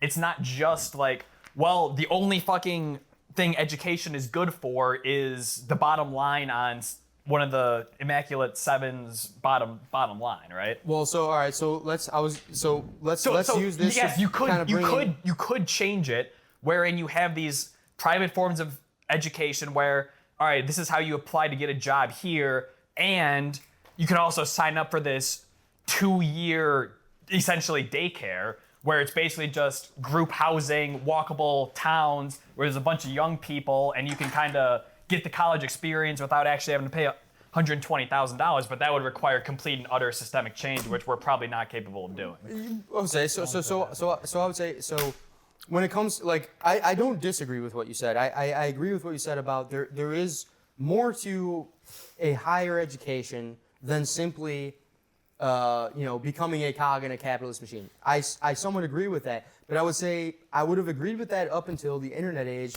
and especially now, where there no longer is. If I really wanted to get in touch with my roots and become a really good poet, I can become a really good poet by learning a lot of It's not about poetry. becoming a really good poet. It's about having that Life experience. Having that life experience. That's fine, but that's and fine. we would need complete and utter systemic societal No, change that's part of it. I'm to not be able to disagreeing with get that. like, all right, after you graduate high school at age 17 or 18 or whatever, you go off and live in some commune where No, there's this a is bunch fine. of people your age, and then bunch of bitches, and then you can kind of like learn. You can take those private courses right while you're there, like those free private courses. Let's see where you fit in well. Do you fit in with Microsoft well? All right, maybe not. Do you fit in with fucking the railroad There is well? All something right, to what maybe you're not. saying, because No, I'm not disagreeing that there's something what you're saying, but what I'm saying is that you're missing a big part of it, and I'm actually more agreeing with you than disagreeing with you. What I'm saying is that, yes, there is a non-financial aspect to college, but that non-financial aspect is weighed into the price of going to college. So it's like it's non-financial, and that's why I'm willing to pay more of my finances to do it. So therefore, it is financial. What you're describing is I'm going to pay money to have an experience that won't necessarily be a good investment, but it will be a good experience. Okay, fine. I agree with that. I think that's very true. But it can be $5,000 instead of $100. Is what I'm saying. I'm saying that I'm agreeing with you to the sense that the capitalist system that you're against is exploiting the fuck out of people who are anti-capitalist, who really wish to have that enlightening experience to go to the college and have an experiment with who they are and find who they are. It's like okay, yeah, it's beyond just making money and getting a job. Yes, for you it is, but for the college, it's not. They're going to charge you for every minute of it. They're going to charge $100,000, and that it doesn't have to be that way. So I think we're kind of agreeing there in the sense that my whole goal is, I guess my fundamental statement is that if we what we're eliminated- paying for college is about 20x to 100x inflated of what it should be. If we eliminated student loans and government grants for school, would it also likely solve the problem that you're talking about? Because Yes. if there is a materially smaller pool of people who could possibly afford to pay the current price tag, what does if you're referring to a college as a business, which technically nonprofit, but same idea. If there's no one left who can possibly pay this price tag other than a very small group of people, well, everyone can pay the price back. I know. I'm saying if we eliminate student loans, Yeah. Oh, and we yeah. eliminate That's what he's government talking grants about. for education. Yeah. Then yes, I Now would agree. suddenly Yeah. colleges will have to charge a price that people are willing to pay for it, Yes, which absolutely. accomplishes the same goal without as much change as the, you know what I'm saying? Yeah. It's like No, I would agree. But it is. I mean, you could say it's So also so a you agree we should gigantic make change. college much cheaper? Well, that's so what you're yeah, both but saying. no. You're We're- both we're- saying make an though- education. I'm talking system about. cheaper. Sorry. Go ahead. Is it possible that we could make? I'm talking about no one's gonna step up and make college. Hang on. No, yeah. I'm a guy who's gonna come up and I'm gonna make college much cheaper. What I'm saying is the way to make college much cheaper is to allow the system I'm describing to occur, and then it forces actual universities to lower their prices due to the free market. That's what I'm Yeah. saying. Is the All I did was simple describe a answer- different way. That No, would you were force right, though, no. Universities to lower their prices. Is the simple answer to make college cheaper to just fire all the professors No. and instead get CEOs of How sustainable would that make it cheaper? companies be the ones leading the curriculum? I guess what I'm How saying would is that ever pay make it those cheaper? CEOs. No, that would no, make it I'm- more $1 expensive. billion, Now you have to pay yeah. professors a shitload more and nothing about no, the actual. you fire all the professors. Yeah, now the And not- professors not- are not- CEOs. Yeah, who now you just require have a s- seven-figure Yeah. salary. Yeah. Professors are not the CEOs CEOs. make a lot more than professors. Right. That's what I'm saying. The CEOs of these companies are already You're right. making You have to money change- through the company, right? And then they're the ones exploiting college labor to make money. That way, the company gets Exploiting good. college labor doesn't make sense. Well, from hold on, the though. Hold on. perspective Hold on. you're saying. Hey, hear me out. This hear is me all out. too big for us, anyways. hang on. You Can, can't change shit. Yeah, but that's not. We a can part talk of it. about That's it. not part of it. That's the point. can of what talk- we're can I doing. throw a quick thing in here? What we're describing you guys here. gotta hear me out on this. No, I am. I'm sorry. Go ahead. Let him finish Well, up. how would it be Are you cheaper? talking About Let him finish slave up. Labor? Essentially, what I'm Piece of shit. well, I'm going back to my core Quit argument. derailing, Dov. I'm going back. Derailing, Dov. I'm going back to I'm my. gonna get us back on track. I'm gonna Derailing mute your down. mic in a second, but yeah. The only this thing is you've the said so producer. far is let's get rid of the current professors that make 200K and replace them with people who make will demand 2 seven million figures. K? And you're claiming Hang on. that they'll Can I do say it. something? I promise this is the No, last let thing I'm gonna Nasty say. talk. I got this. Got it. I got this. Okay. Your reason that they're going to do it for free is because they're going to exploit the student labor pool. They're going to hire directly from these students they are now teaching. So they'll teach for free because they can hire from it. Okay, Now I'm watch this just drive. gonna talk because No, everyone's no, talking. you're not. Trust me, it's one sentence. It's one sentence. All right. What? I was ready to cook. Go ahead. What everyone here's what differentiates my idea. This is why, I'm so smart and successful. Is because what everyone else is describing is policy change, governmental policy change. And as me and Nick have already discussed many times on our show, is that there is no mechanism for policy change at this point because the politicians are in the pockets of the people who are making the money off of the way the system is, so they're not going to change. What I'm describing is a way to change it without any change in policy. We need no politician. We need no government. Well, we need nothing. well. We need private sector Well. entering into the public market, the so-called public market. No policy needs to change at all. There needs to be no government when intervention. private- It would just become a better decision. When private sector participants start to eat into one of the biggest profit pools that the government and these gigantic universities have. They would need to change policy in order to stop them, right? Yes, exactly. Like, you don't think there's going to be a Herculean effort to stop the thing you're saying that eliminates trillions of dollars of wealth from the pockets of these gigantic people? There probably will So be. you say it doesn't require policy change. It doesn't require government cooperation. I Right. think it absolutely requires at It least... would require it to stop it, but it wouldn't require it to do it. Well, no, for it to be allowed, because... No, it's already allowed. Well, okay, it is allowed, but they won't let it be if it works. So they'd have to change policy. Exactly. So I'm saying But they you- can do you at this least without need- policy change. You need the government to be agnostic and not change anything, or Or Support technology advances and expands faster than government is able to keep up with, which is what Well, what we are does that currently mean? seeing all the time. I mean, that's literally But in every. the We context talk of about what it we're as a talking problem. We talk about it as a problem. Government can't keep up with technology. That's a problem. That's a problem. That's a problem. In this case, it's a solution. Is that the private sector will outpace the Yes. government change. But By the time they get in, it's too late. Same thing with crypto. In the Same thing. context of what we're talking about, though, I don't know what technology you're referring to that keeps a federal government from just sanctioning a company or imposing oppressive taxes that make it impossible for them to continue operating if they keep doing these direct education programs. Well, So maybe, say if Microsoft does it and they're successful, and all these big tech companies do it, and suddenly the college classes drop a lot, and they're feeling it in their pockets, and who knows, we would like to think that the government would do something like that, but what if they just They say, probably would. what if they say you pay 50% more taxes now? Do you think Microsoft is going to keep doing it? I mean, as long If as it- it's if a they- win-win for everyone, there could be a win-win. I mean, it is literally an increase in value because it costs less in infrastructure costs to give the education. But we're just talking about something that the government makes a lot I of mean, money if the off. government were but if the government were smart, they would offer a solution that still allows the company to continue in business. Maybe they hike their taxes so their profit margins are slimmed, but it's still a better deal for the student, better deal for the teacher, better deal for the If you have government. like really easy money, if you're like a fucking drug dealer, and you make really easy money on this thing, you usually we have like cartels that make easy money doing something. The government If someone takes a starts cut. to The impede government on takes a no, cut. someone starts to impede on a cartel a little bit, they fucking kill you. The government has such easy money on student loans and supporting universities that pay gigantic tax dollars to them, which of course Microsoft and all these companies do too. But if you start to eat into that pool of, student loan interest money or federal grant to student money, they're gonna defend that like a fucking cartel defends their drug dealing territory because it's extremely easy money they make. And you are right. True. They No, would be that's smart. a good point. I They didn't would think be about that. smart to cooperate and to at least be agnostic to it and just say like Microsoft does this now, we lose money here, we make it back there. Okay, I could But agree I feel with like that. it's like eating into the easy money. Just like a fucking drug dealing corner is gonna be defended to death.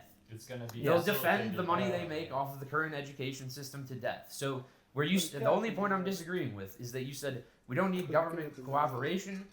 I think you need at least like government agnosticism where they just let you be and do your thing, which Yeah, I well, don't that's- think will happen. So Okay. technically you need them to be Nick, with Nick, you. did you have something That's you a want fair to hop counter. in with That's there? fair You were counter. trying to get a word in. Wait, all right, let me hang on. I gotta keep shut going, the keep hell going. up. I gotta pee real quick. Do I gotta de-mic or am No, I you're good? good. I'll listen to the piss later. Essentially, my solution to this overarching college problem is this. Okay, we fire all the professors, get them all out, replace them with almost like a job board, a task board. Right? I'm a freelancer. I've been freelancing for years. Okay, I'm picturing almost like a job board that universities can look at and task their students with completing because of the J curve. Okay, the J curve is how fast technology, AI is rising. These problems in the real world application of a lot of these things that are going to occur at these companies, it's going to change every 6 months. It's going to change Right. every year. So we need college students to be equipped to handling real world problems versus what I think right now is the overemphasis on the theory of problems, right? Sure, college students can facilitate students to have a proof of a record that they You're can misunderstanding learn. what college is for. But you need people who understand the theory because Yes, you do, but But my college has nothing to argument do with teaching you what is going to make you good at your job. That's not my what it's argument is for. that it doesn't take 4 years to learn the theory of finance. It doesn't take 4 years to learn the theory. No, it doesn't. of I didn't learn speech. anything in school really that has taught me to do my current job. But what I You- do right, believe you it don't. did was help develop my ability to do it, yes. Exactly. and that's what What- that is what it's for. What do you learn in college? You learn time management. You learn resource management, right? And you get good at learning. You get good at learning. You learn how to learn. Yes, that's Essentially, what it is versus for. this job board, you learn how to do one specific task that they want you to do. 6 months from now, they don't need you to do that task anymore. But free to learn how to do the other tasks. But what I'll say is that maybe the first 2 years of college is the theory and the art of being a problem solver. But the latter 2 years need to be a more smooth transition into the real current job market. I'll agree with that. Maybe something like that. So maybe it's not the full 4 years, but the first 2 years are your gen eds. Well, that's the thing. Second I 2 already years- like Richie's idea the most. I'm just arguing about like the semantics that get us there of what college in its current form is for, what it actually does. Like, that's the only point I'm making. Is I don't think anyone that's participating in the college system is like, oh, I'm teaching this 400 level international finance class. I'm giving this guy exactly the information he needs to go do a job. If someone thinks that and they're a college professor, they probably shouldn't be. What they should be thinking is that, like, I'm giving this person a series of problems to solve that they will never remember a year from now, 6 months from now, when they're actually doing a job. They won't remember most of the shit, But what will have happened is their brain will have developed in ways from doing these problems. Just how you're like, oh, my grandma's getting old. Let's have her do some fucking puzzles. Like, doing the puzzles doesn't actually, like, give her some new information. But what it does do is work out her brain and develop, like, thinking and keep neurons firing. You develop new pathways of thinking. Yeah. And, like, if you think about, like, freshman year of high school how, like, capable do you think you would be versus now of working your way and thinking through a problem? And do you think like that change, that improvement magically happened? Or do you think like life experiences and things you've learned about and maybe like schooling you've done has improved you to get to this point? That's Like, I fair. think that's the point of it all. That is fair, It's just but I also disguised. think there's also a sentiment of I want to bring it back to the daycare sentiment. Dobbs said, "Fucking bitches," right? That's what you do at college. What we have to account That's not for, worth $100,000. Is what I'm saying. Yeah, and we have to account for Some people pay a lot more. this massive wave of students in the normies, right? Like all of these arguments, all these conversations are, I think, still based on the top 30% of kids in school, college students in school, who have that little bit of grit, have that edge to them where they're really applying themselves. I still think nowadays college, A with ton of the people addition of shouldn't. AI and ChatGPT, that number is going to like 90-10 of like 90% of people are in college just kind of fucking around, fucking bitches, going through the motions, doing their thing, and only 10% are really prepared to go on to have those skills in the job market to get a job after college. Can I jump in and say, I mean, we're talking about, I mean, this really comes down to a technological issue. Now, we want to, you know, this was a great conversation about this topic. We want to keep it moving. I think this is very informational. It does come down to a technological problem, and me and Campbell have been talking about how we are in the fourth wave of you know, at least in you know, recorded human history. We're in the fourth wave of a major technological change. What we're seeing is, I started this podcast off by mentioning that I think that technology is what drives basically every cultural movement. Every revolution stems from a change in technology. It is the only fundamental change that can actually happen, because what it does is it changes the landscape. We're talking about a changed landscape here. This goes beyond simply education. Education is one realm of it, but we're really facing a world that is changing at rates that are more rapid than anything we've ever seen before. So you say fourth wave technology. Fourth wave indicates there's 1 through 3. What were 1 through 3? Well, so the first one was the first industrial revolution. This was probably early 1600s. We had, I guess it's up for debate, but what happened in early 1600s was the Dutch basically invented capitalism. We talked about this on the last episode. The Bank of Amsterdam, the Dutch East India Company. It was the first time you had stock markets, first time you had actual credible banks. Following this, you had the steam engine. You had you had coal as a energy source. You had textile mills. This is the first wave of technology. You had the spinning jenny. You know, these are things we learned about in school. The printing press, I didn't a big know one. that But yeah, I mean, they might have mentioned it. But then you had the second industrial revolution. Now this was the big one. The first one kind of little limp around the wrists. But the second one was the big one. The second one was where the robber barons came to play. You know the robber barons? I'm unfamiliar. That's Rockefeller. Rockefeller, that's Carnegie, Vanderbilt. J.P. Morgan, Vanderbilt, Ford. These are the ghosts. Alexander Graham Bell. These guys, Westinghouse. I love these guys. These guys are great. Who I strive to be. And what they did was they capitalized on the fact that there were converging technologies. This was electricity, railroads, telecommunications, the telephone, the automobile. What am I missing? There's another big one that I'm missing. Oil. So oil was actually kind of the first one, really. Well, we'll take those. So if we look at all these technologies, what they were, they all came down to a couple sectors: energy, communication, and transportation. You got the railroad. That's the one I missed. The railroad, telecommunications, and then you've got electricity. Those are the three big ones. Automobile, another transportation one. Anyway, this is the era of the robber barons. This goes back to what we're talking about, the Roaring '20s. This is kind of what I was going towards, which was that at the time we were seeing a revolution in these three critical sectors: energy, communication/information, and transportation. This allows all of the wealth to consolidate into the hands of a handful of companies and people.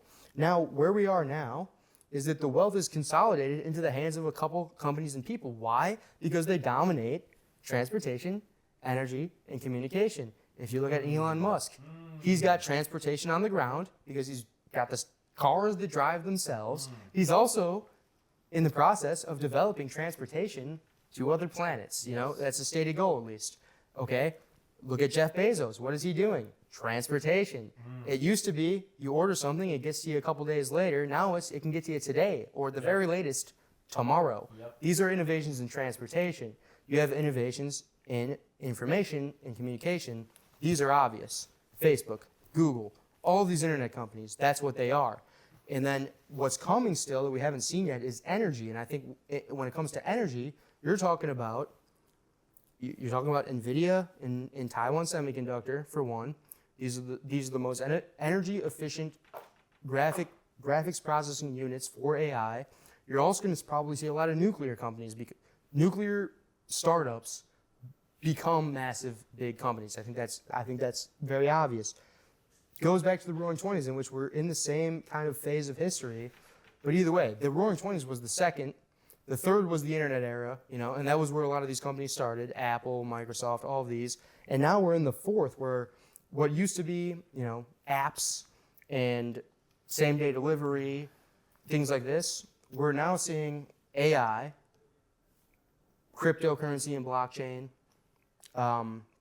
self-driving, I guess that's also AI. Quantum computing is a big one. 3D printing, I think, is a big one. An underestimated one. AR. VR, AR is a big one. We are seeing that turn go on. And to me, and the way I think about it is, it's no wonder we see a lot of political strife going on.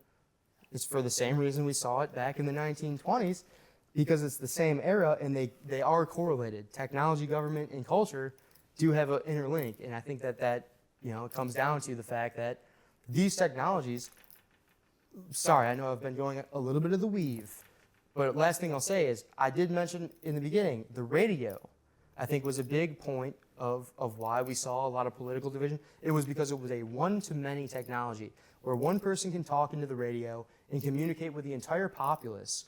Something that's never been done before. That was insane. But the thing about that was that it was unidirectional, meaning it was one way. They could not communicate back. And it was one to many, where I can say something, everyone can hear me, but no one else can say something and make everyone hear them. It's whoever's broadcasting. That's one of the biggest changes that we're going through right now. Is instead of one to many, we have like many to many, essentially, right? Right. Anyone with a good enough idea, or not even a good enough idea, realistically, a loud enough voice can go on, blab their opinions, and you can get a shit ton of clicks, and people can agree with you, right? That is one of the fundamental changes that we're undergoing. You look at like legacy media starting to die out a little bit. What's taking over? It's the people. That's a decentralized form of communication now, wherein anyone with a microphone and a couple 100,000 followers can really influence our public opinion at a much higher rate than anyone could before. Before, you think about like 1700s, 1800s, you had to be basically born into one of the elite classes, or I guess be a 1 in a million kind of person who was so fundamentally like a world changer, just an absolute tour de force of a person who is able to socially climb, get into that hall of power, the rooms where it happens, as it were, versus now, anyone with a fucking 13 IQ, but who is able to convince people to listen to them, they're able to actually influence things now. Yeah. Yeah, right. Everyone has a microphone. Everyone has a megaphone, I guess. And I mean, it does change the dynamic. I mean, even looking at it just from a mathematical lens only, I mean, it's a pretty rather new study of network theory, but it's all about, you know, different types of networks. And, you know, what used to happen under the radio network was the hub and spoke network, where it was the only way I would be able to connect to you, assuming I don't know, assuming, say you're a stranger, I don't know you, the only way I'd be able to connect to you would be through, if I was a spoke, you're a spoke, think of like a tire, you got the hub and the spokes. If I wanted to connect to you, I would have to convey that message through a medium that would then relay it to you. So who has all the power? Obviously that medium. That's the telephone. I mean, that's the telephone 100%. The printing press. That's the whatever. printing press. If I wanted to get in touch with you, whoever owns the printing press, I can send letters into the printing press, whether or not they print what I said, or the telephone. I can send messages, or the telegram even. I can send messages in, whether or not I send it through. That the power all relies on that hub. Social media is the first time ever in human history, technologically, that there is no hub. So if you are, say you're CNN, and you put out a story about maybe a Trump rally in Chicago, right? And I was at the Trump rally, and I watched your story, and I see that it was wrong. You were lying. Say, I was there. I took my own video. I can send Camels my own video, and I can say, hey, yeah, they fucked up the video, And so now you've got. I mean, imagine this en masse. You've got everyone communicating in these many-to-many situations. It's no wonder that the political discourse is in chaos. It's because there is no hub. There's no longer a hub. Yeah. And they try to keep a hub by using the social media platforms as a hub. Meta, Twitter, or X now, But realistically, it's like, if we were to maintain principle, the principle should be no hub. Let everyone talk to each other. There's an interesting thing that I see happening though in terms of the media these days. Me and you talk about the legacy media dying out. However, one of the biggest things that happens on social media, at least that I see, is it'll be, say, a clip of CNN. It'll be some talking head on CNN. They'll say some offhanded remark, something weird, and then that gets posted on TikTok, and then some TikToker will post that video, and then they'll give their take on it, and then the comments are all, talking about, oh, I agree with the guy, or I agree with the anchor, the CNN anchor. They're still kind of influencing the conversation pretty heavily, I would say, because that's the jumping off point, right? They are the ones deciding, all right, this is what we're talking about, and then everyone else kind of gets to share their thoughts on it, wherein most of the time you still need to be in that top 1%, like a Tucker Carlson or like a someone else who has that following, who has, that reach to the masses, wherein me and you will post a video about the Triffin dilemma and it will get 6 views. And no one fucking realizes that our currency is getting devalued because we're the global reserve currency, and you automatically are at a disadvantage when it comes to trade deficits in that aspect. No one's talking about that. It's boring. Well, yes, it's boring. People but Well, it's not boring. It won't be boring.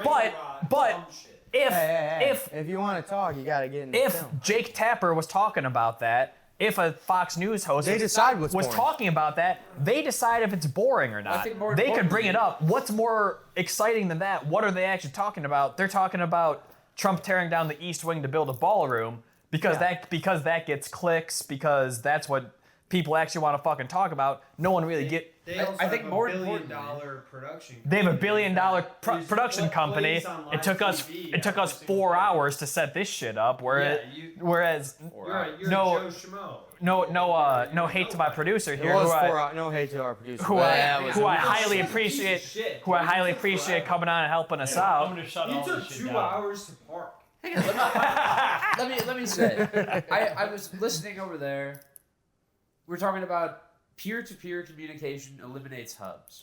Yes. Think about the conversation that we now just had after that. Of course, you and I can sit here, we can talk our shit, we can post it online, peer-to-peer. The opportunity is there. So you're not wrong. It creates infinite opportunity, but what is the important point of this? Is that hubs still very much exist because it matters where people listen. If you start a social media and nobody uses it, how useful is it? If you have the ability to speak to anyone at any time around the world and no one listens, how useful is it? So the hubs are still very much a thing because people congregate to a place. Yes, new hubs for sure. And like it is extremely valuable to be In able the to. in the hubs, well, so I would say But that yes, It's still controlled. You just- I would agree with you. Yeah, it's just the generation It's of not. hubs. It's no, like, no, it's Yeah. not. It's not. They don't It's, know how to hang on. work that. No. The difference is I mean, I this. use hub The difference every is day, the so moats. I definitely know how to work that shit. No, I see The, what you're the, saying. the yes, difference is yes. the It's moats. not- Where it used to be, who's going to be the anchor on CNN? It's demand based. It was the last anchor on CNN's cousin who's going to come, or maybe someone who The hubs and are maybe created by we'll even demand say it's now. meritocracy, right? But either way, Yeah. they were gatekeepers because of that $1 billion foundation around them. But you can get someone online who might not have $1 billion of capital behind them, but they just actually have Exactly. good You have ideas. You have your Hassan dudes. Right, you have your Hassans, and I hate whoever the Hassan, but fuck. Yeah, absolutely. but I'm He's a hub, very certainly. happy. He's certainly a hub. I am very happy that I very much appreciate the infrastructural system that allows somebody like Hassan Yes. to become a hub. Yes, exactly. So we're making the same like yes. No, I that agree, was my- yeah. I guess that's what I was saying is we haven't eliminated hubs. But that's a threat to the gatekeeper Yeah, we've hubs. gotten rid of the. I think legacy And media. I agree with you. I think they're already gone. I think Yes. they're already They're gone. not. They're not gone. They're not They're gone. gone. They No. are dwindling. They're They're dwindling and they will be gone. It's Their checkmate. influence is- I think it's checkmate, and they're still looking at the board trying to find a move. But that's the thing. But it's there's like, no move. That's the thing is you see. They'll CNN, they'll figure it out. You see. I CNN, mean, don't we think they no, will. we talk. Hang on. You see CNN. You see the broadcast they put out. How do you know that someone like Hassan is not just like a agent of CNN operating in the modern? This That's is what, this, fair, this is that's what fair. I want to Okay, talk. okay, we, okay. we How do you talked know about that- this the other day. You fucking started.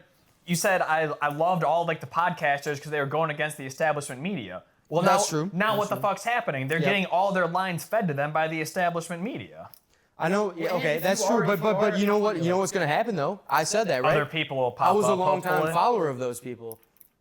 Haven't listened to them much. Look to other alternatives because the opportunity for other alternatives That's the thing, exists yes, where yes. it used to not. The That's opportunity is possible now. Exactly. Yes. Yes. Like But to Big Time Tommy's point is the hubs are still there. There are still large barriers to entry. But I would almost say that's human nature. We yes, gather that's around literally hubs. the words I was going to say.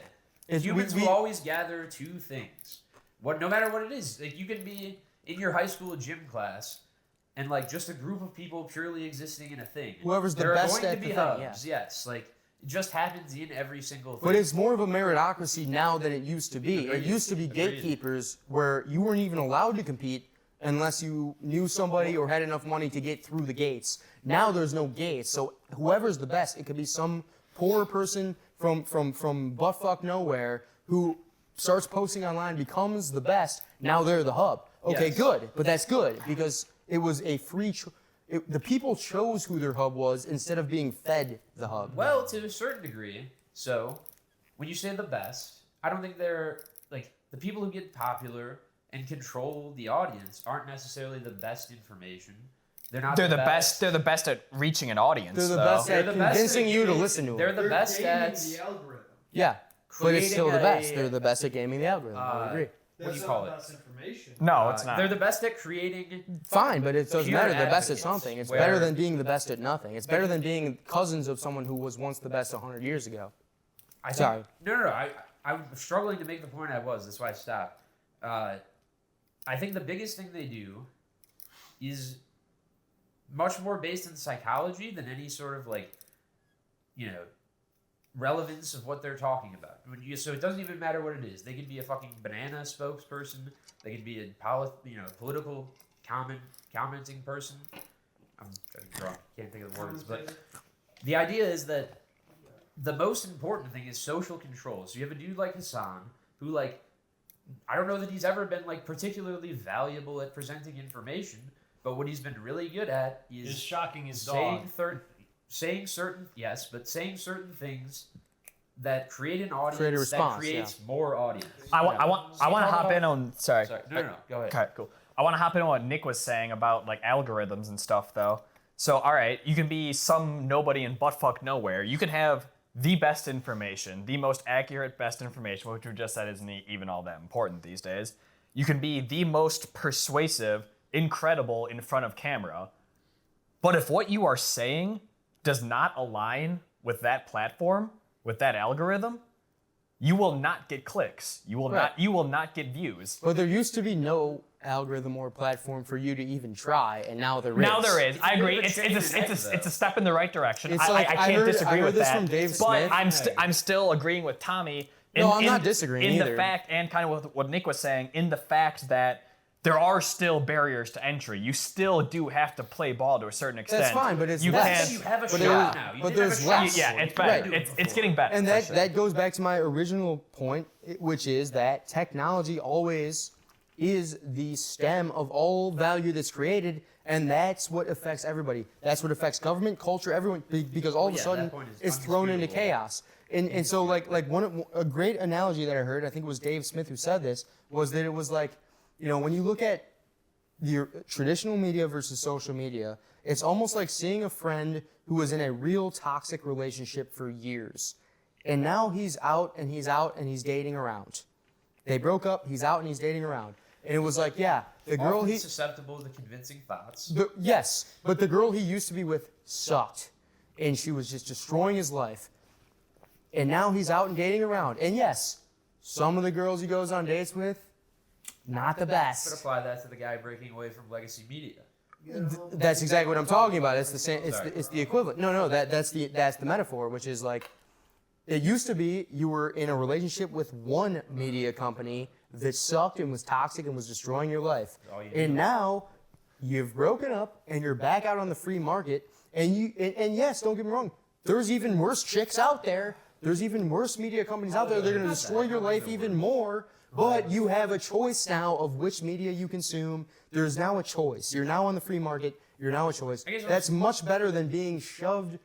What's the fucking guy's name that they always talk about? Don Lemon No, well, yeah, that guy's or the worst. Tucker Carlson. I was whatever, talking about like back in the other- day. There was one guy, every single Walter person. Cronkite. Walter Cronkite. There you go. Every single person know listens to where Walter you're going Cronkite. Now, I know nothing about Walter Cronkite, but what I do know is that if you have one person who is the arbiter of truth, that's not good. When he you was, have he was anyone like a can say very- whatever they want, and you can decide who you believe, much better. How are you gonna find them though? Okay, Well, the point out- let, yeah, me, sorry. let me ask you this.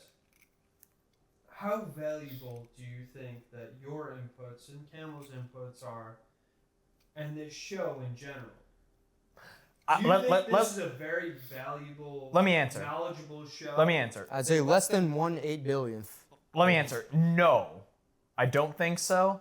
But what I do think we're better at than a lot of people are is actually bringing up two sides. I think most of what you see is completely and utterly focused to one specific target demographic. I'm going to make my videos and it's going to appeal to 18 to 34-year-old white males. I'm going to make my videos and it's going to appeal to 30 to 55-year-old black women, right? And I think that's what a lot of content is these days. I think what we Always do has been. always has Yeah, been. yeah. I think what we do is There's a we're new medium trying now. we're There's a new medium now. we're trying to bridge that gap. We have never been. I wanted to bring this up like an hour ago, possibly. We've never been more divided politically. That's not just a fucking talking point. It's a true fucking fact. There's a statistic I saw 20 years ago. They interviewed people and they said, "How likely are you? Like, would you date someone who has altering political views as you do?" 20 years ago, I think it was like 60 or like 65% of people said, yes, I would date someone who had different political views than me. Do you know what that percentage was today? 20 maybe. Very low. Not even. 7. Yeah. Something like, it was single, I don't know the exact number. It was Survey it was views. single digits. But no, I mean, I think the point Would you does date ring someone true. who has a different political opinion than yours? I wouldn't. Single. To be honest, I wouldn't. I'm dating. You wouldn't? Well, not to say I definitely was wouldn't, but I always would like, no lean against it Trumpers, probably. No. That's exactly what I'm talking Right. about. Right. Yes, I certainly agree. We're much more divided. But the thing I was gonna say, and why when you were saying that, I was like, I forget exactly what I said. But it was like, think about the person that it is breaking away from legacy media, who now has this world of options. Mhm. I think, like, this is a dark thing to say, but for the majority of the populace, like, choice, freedom to choose. Not good. It's not I think I believe in it as a fundamental right of people but I think it's probably ultimately detrimental to them and you know, Well, us they're existing more in a prone- society, they're more because I prone think to a lot of- charlatans. I think a lot of people are very stupid, and they will make very stupid decisions. And when they have a world of people who are out there and able to convince them, they're put into a sea of thieves. Basically, they're put into a sea of people who want to convince them of something. I think that's And true. they I are would- not. I- I don't trust their I- ability I to would agree with discern that. I'd from agree. I'd bad. agree It's with easier half of to what go along with the crowd. I'd agree with like about half of what you said there, maybe more.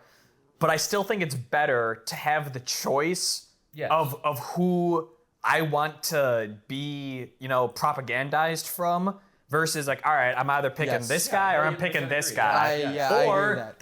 there's 7 dozen different people. And like, all right, maybe that guy is misleading me, but like, at least I get to choose that that guy is So that's the misleading thing. I think me. it's the No, same you're thing right. as- Saying the same as me. Yeah, yeah, totally I- agree. yeah. No, prefer I- choice. we're but I all don't think agreeing. I don't think it's a transformative thing because I think people are stupid. Oh, I think it's definitely a transformative Well, thing. transformative. I think it's transformative Not in in the a- sense of it's the transition from feudalism to capitalism. That's what it is. It used to be there were a hand-selected group Well, of people yes, I who were allowed to own Yes, things, because also in capitalism, and now everyone can. And now it used to be there was a hand-selected group of people who were allowed to disseminate information, right. and now everyone can. It's the same thing. idea because capitalism also works equally as stupidly. Yes. Because a lot of people buy stuff that they don't even understand why. You have girls that just buy Lululemon leggings that are infinitely more expensive than the other ones. Not because a they have sponsor. little logo behind the knee. But Yeah, I would they say, have but when it no- comes to, okay, but when it comes down to a moral or ethical lens, I think it is definitely better to allow people free choice. Yeah, that's You can table choose stakes to get scammed by Lululemon or scammed Yeah. by whoever. That's why I'm a supporter of capitalism. Is the same way I'm a I know, supporter of but I this. think we're past that. No, no, I know, How I know. much are you actually choosing these things, though? That's a With that's a how- great fucking with how question. Well, it's up to you. With No, With yeah, it how is. It definitely with is. How much I they're mean, I'll die on listening that hill. to us and shoving ads in our face. Yeah, but we're aware of that. Our If you data, are or aware of it, whatever. if you are A lot aware of of it, you can people choose. Are not as intelligent as you, Richie. A lot That's of people fine, are but not smartest and person that's in the their world. problem, I think. You know, not to sound like a dick, but they're you should not be. aware of it. But they can be. They have every resource in the world Nick, to look it up. But they spend all their time on Netflix, so they don't. They smack don't you in have nicotine. that many resources when they're so. They have all the resources in the world. They have more resources than anyone who's ever existed, but they choose to use them unwisely, and that's not But, what. not but, using it all. it works against them. That's the though. whole That's idea. the whole Like point. All the technology, it's working against them. you're freed from being Controlling told what to your think. data, Now you're controlling what most they of these think. people are unleashed into a world of other people trying to tell them what to think. So yes, like I do support them having choice. I like It the doesn't idea mean of it's going to compete. benefit I them. like the idea of competition. I mean, it's not gonna benefit them if they lose the competition. But I like the idea of competition Well, in look at what general. we have. It's kind of a corny thing, but it's like blue pill, red pill. Like it's kind of like what all these guys say, like, oh, get out of the matrix, whatever. we're A all lot of- we're all blue pilled here, right? Oh, Yeah, right. Blue pill, blue pill, get blue the pill. fuck outta here. What does that mean? I'm basically. Have I, you seen I The don't know. Matrix? A lot of people don't I even know- realize that they're being tricked. That's- Let me that's hop in fine, there but- with the but- Matrix Hey, with the there's- Matrix so quote. no harm, no. Hang on, sorry. Last thing, no harm, no foul. This is what I'm saying. I'm not saying, oh, anyone who's not smart enough to figure this out, fuck them. They should. No, I'm saying anyone who isn't figuring this out, they're gonna have a better life than 99.99999% of people No, I who have disagree. ever existed ever, I because also disagree. Yeah. Disagree. how? But Because okay, so they're- how they're does the just- okay, they're so just how does feeding the, into consumerism at that but point. just like yeah. let's put it very You're simply. fucking broke and depressed. Let's put it very simply. If you had one thing that told you what to do, what to think before, and you thought what they told you to think, and what they told you to think was a D minus, and now you have an infinite. Now you're free. You have the ability to choose who tells you what to think, essentially. Mm-hmm. And a lot of these people are not discerning or good at decision making at all. I would imagine a lot of them are going to end up in the exact same spot. They have a D minus source of information that That's fine, they and allow they'll- to tell them what to think. So And like, they'll have because this Medicaid is the and whole they'll point have. is that I think we all 1,000,000% agree that it is better to give people the freedom to choose Yeah. who they listen to, where they get their news from. My point is that I don't think it is beneficial to most of them. let me hop in here. I want to. Hang on, sorry. No. Let me hop in here. So like a person. Who I think. listens to Hang on, CNN sorry. now listens I'm to- sorry. I'm doing the weave. Let me hop in here. I've been doing the weave, but Animals get some. well, no. Let me say. To the collective, we want to care about the collective. What's the most beneficial to the collective is to put the people who, based on a meritocracy, are most qualified for the position in the highest position. But you're assuming And I think merit- what's you're happening assuming now, It's not a meritocracy though. it is now when No. it comes to the Because dissemination the of merit information. bad. It is, yeah. But The it's merit really- is bad. it's though. really the not. The merit is dudes like Hassan who are fucking idiots, and they collect a gigantic That's audience. exactly Their what I was merit gonna is say. based on audience, and the audience is not following them based on good, discerning thinking. No. The Okay, audience. well, let me rephrase. It's not that the meritocracy is now good by everything. merit- It's all trade-offs. meritocracy- It's better than it used to be, because it used to be none. It used to be whoever is cousins or friends or whoever that I'll hire to be the spokesman on CNN. That's the guy who gets to dictate the opinions of all these people you're talking about. You said now there is a meritocracy. You have to be better, not at the right things. You don't have to be the smartest. You don't have to be the most kind, but you have to be the best at whether it's charisma or manipulating the media, whatever. You have to earn your spot there. And then it comes down to your individual choice. So yes, there will be some people who fall for the con men and the charlatans who persuade them to do some dumb shit. Yes, of course there will be. But I'm saying that there are no solutions, there are only trade-offs, and that is much better than the idea of there is one source of truth that is propagandized. Hang on, we've- here's we've- our middle ground. It's better for the people with a brain, essentially. I'm not saying it's perfect. I get the qualms with For it. people with a brain, I think it's largely the same and or worse. We've all A agreed. TV station like CNN says a lot of dumb shit, but they can't say the type of shit that a dude who has 2,000 views on YouTube can say and convince you of. You're allowed to say like way worse, more extreme shit on those avenues. Fine, but We- sometimes that's good. Okay, sorry. Go ahead. Camels, go ahead. We've all agreed that choice is good. Having multiple people you can choose from to be propagandized from is a good thing. I want to go back to what Nick was saying, though. It may be an illusion of choice, though, at this time, because there is still Unless you're an NPC, it's not an illusion of There choice. is- You A can do lot whatever of you people want. are. there is still the hub. Majority of the population is fucking NPCs. There is I'm I encouraging agree. them to not be. There is what I'm is still saying. the hub that whatever algorithm you're on, whatever platform you're on, is going to push you in one direction or the other. Whenever you sign up, you're going to click on the first couple things you see. It's going to continue to push you down that rabbit hole. You're not really choosing to see this type of media. This media is getting pushed onto you. What he was kind of saying. Red pill versus blue pill, I wanted to get back to that. The Matrix, anyone who doesn't know, I consider myself red-pilled. Red pill somehow has gotten taken over by Republicans to mean like Yeah, I was gonna say. I thought that I don't meant know a what whole either. different thing. to mean you're right-leaning is what they've kind of taken that over. I consider myself a woke individual, so that I think I'm red-pilled in that aspect. No, you're blue pilled. No, I'm red-pilled. You're falling for the Matrix. No, God damn it. No, Yes, I'm I'm kidding, going I'm kidding, to I'm define kidding. them if you let me I'm fucking joking, talk. I'm joking. If Let you me go, let me take go. the red People pill, understand both sides. if you take the red pill in the Matrix, he's given a choice. Fucking Lawrence Fishburne shows up and he says, you can take one of these two pills.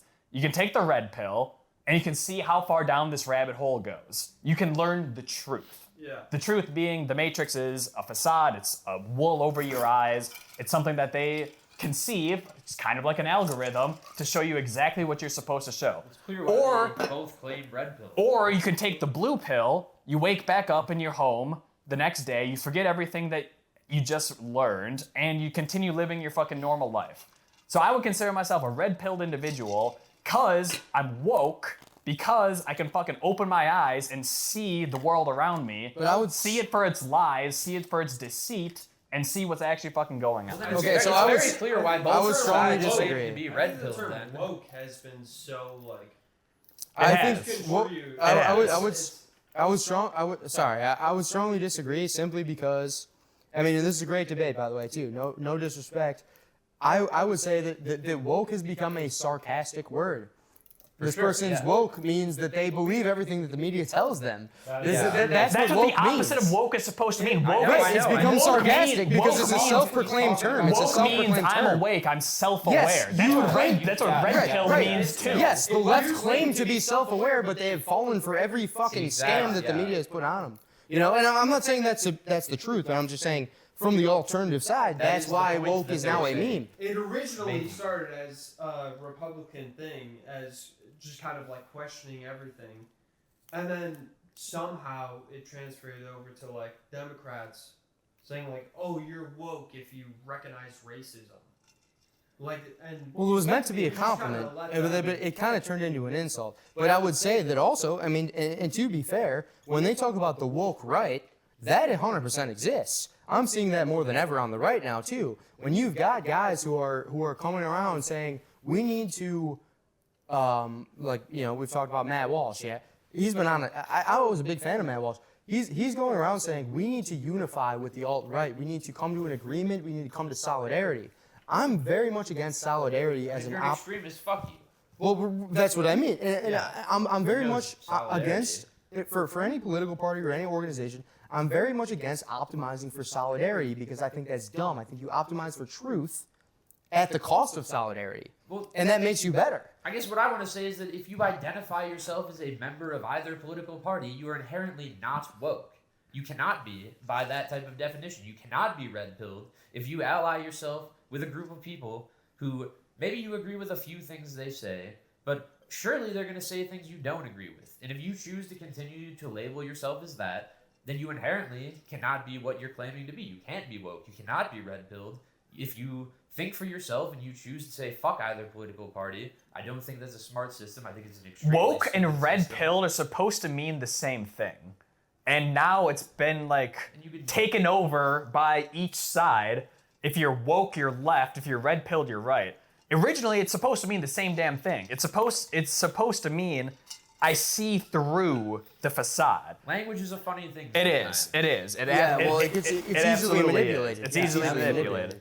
Well, okay, All of language is us trying to manipulate exactly. yeah. our surroundings for our own And benefit. it's also what's- like it's, sorry. well, no, I was gonna say it can evolve because it's not math. It's not not a thing a- we discovered. right. It's a fucking thing we made It's up. it's a And social, so- cultural thing. Exactly. Yes. If the zeitgeist changes and this word, like the meaning of a word changes as society uses it. Interesting Because political. it's- Nazi only- means nothing now. Interesting political thing you brought, or sorry, not political, philosophical thing you brought up there is: did we invent math or did we discover math? Definitely discovered. Definitely discovered. That's an ongoing thing. Okay, but like, So if there are certain things that are just inherently true, like Yeah. we figure out gravity is a thing. It happens. You can witness it. You can't jump into the air and stay in the air. You will fall at a certain rate. If all we did is figure out that rate, we figured out a number to put to it in the words we've created, the measurements we've created. So we say you fall at X feet per second. All we're doing is observing and putting a name and a number to, a measurement to, a thing that happens regardless. Gravity still exists whether we know about it or write a number down for it or not. So I would say that's something that we've discovered and observed and wrote down. And the same thing with like, you know, there's a million applications where math is improvably discovered. Like, a building doesn't stand because we wrote equations that said it will. A building will stand under certain conditions because we've discovered the conditions that allow it to. We didn't make it, we didn't speak it into existence. We didn't write down an equation and now physics follows it. We uncovered it and wrote it down. And we follow it and we build shit on it. That's like, you know what I mean? I feel like that's no, that's discovering math. Yeah, no, I'm following you. That's objective truth, Who's already here? right? Would you It say happens that's whether objective we know truth? about it or not. I mean, and in the context is we've talked about this before, of, you know, whether objective truth actually exists, and I think it does in the sense of mathematics. Absolutely. It- Maybe but- the only time. It might be the only time, but that's important because there's a large group of people who believe that there is no such thing as objective truth, and in fact, they switch the cause and effect, and they say, you know, as a reporter, for example, my job, traditionally would have been to report on the objective truth. But now what it is, it's to no, it's not to report on the objective truth. It's to define what the subjective truth is. So if I keep calling this thing, say for example, if I keep calling Donald Trump a fascist and I'm a reporter, then what I can do is I can create that truth. If I keep calling him a fascist and everyone else keeps calling him a fascist, well then he is. But that's not truth at all. That we are now in a different realm. That's not what truth is. Objective truth, I would agree, is might only be able to be proven mathematically, That's or at the least language logically. point. And if you put it into something, terms that are way less to do with the current environment, just human nature. You get this is also a good example of why school is valuable. I was forced to take 4 years of philosophy classes. You took 4 years of philosophy classes? Forced to at Marquette. Forced to.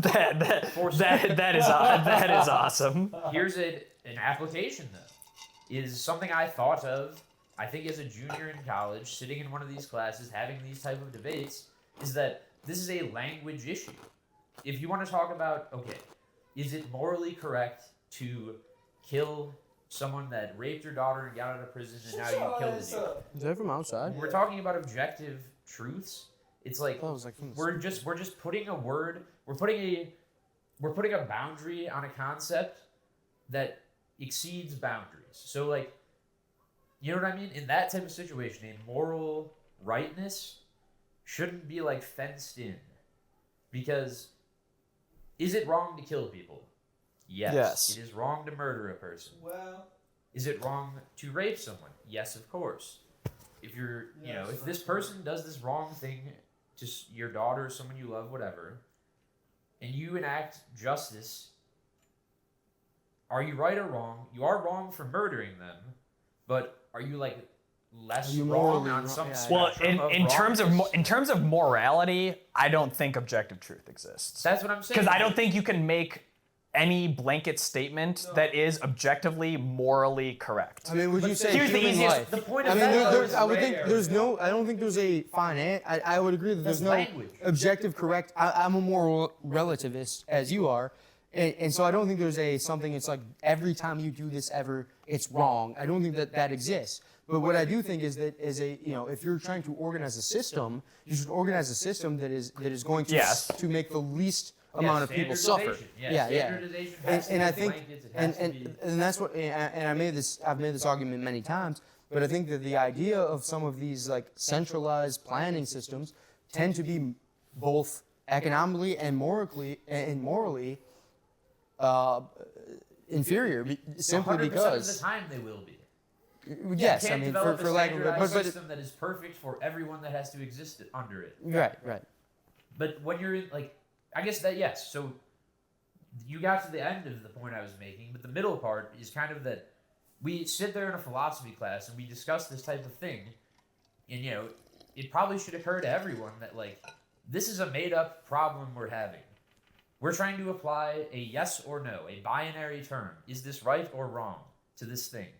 That only exists with us. We created language. We created the words right and wrong. We created the idea that you have to address this thing as a binary problem. Instead, it's it exists on a spectrum of right, right is on one side, wrong is on the other. It exists somewhere along there. We don't need to sit here and bash our heads together and say right or wrong and you know what I mean? Everybody has to take a side. Creating binary outcomes like that is very stupid, and it's a language problem because it's a language and social and cultural problem where we've come up with this idea that everything is one thing or the other. You know what I mean? Yeah. It's Yeah. a language problem. It's not a morality problem because everyone in the room is saying basically the same thing. Where they're all I understand why you would, you know what I mean? And they land on different sides because they're forced to pick a side of this fence. When in reality, when they actually speak in length, they all agree. And it's So- we created a fake problem. And unless so would you agree with this? I would say that it's kind of a Pascal's wager thing, whereas if you were to assume that the person you're talking to is malicious, then there is kind of a way that you can justify in your own head that everything they do is for malicious intent. But if you were to just if you were to go into any situation and assume that the person you're dealing with means well, and if they do something might hurt the situation. You assume that's incompetence. It's not malice, it's incompetence. If you were to assume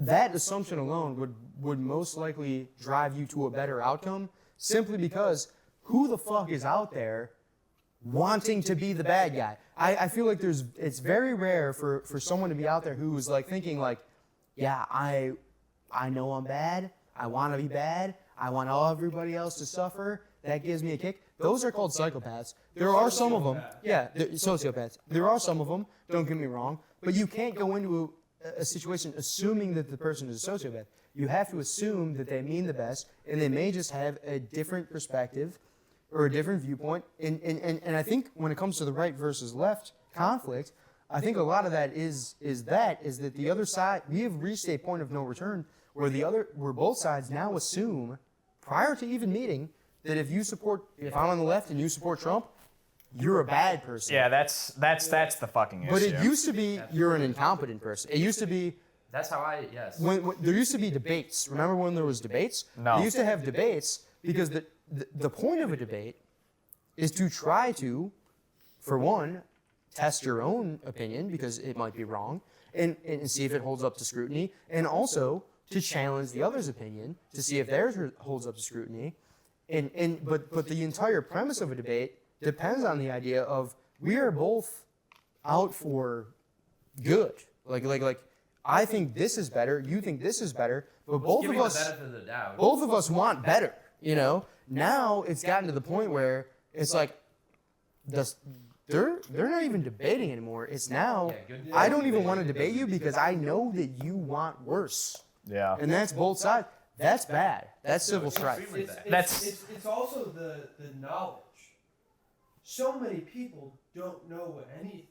Yeah, yeah. Like, if I ever come across someone who's like, "Oh, I love Trump" or "I hate Trump," I ask them like, Why? "Oh, yeah, why? What are three, policies, or whatever that he's enacted?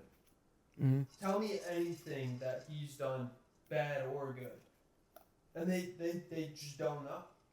All they know is whatever they've been fed to them, which feeds back into the whole, we don't really have a choice of what we like. It's all the algorithm.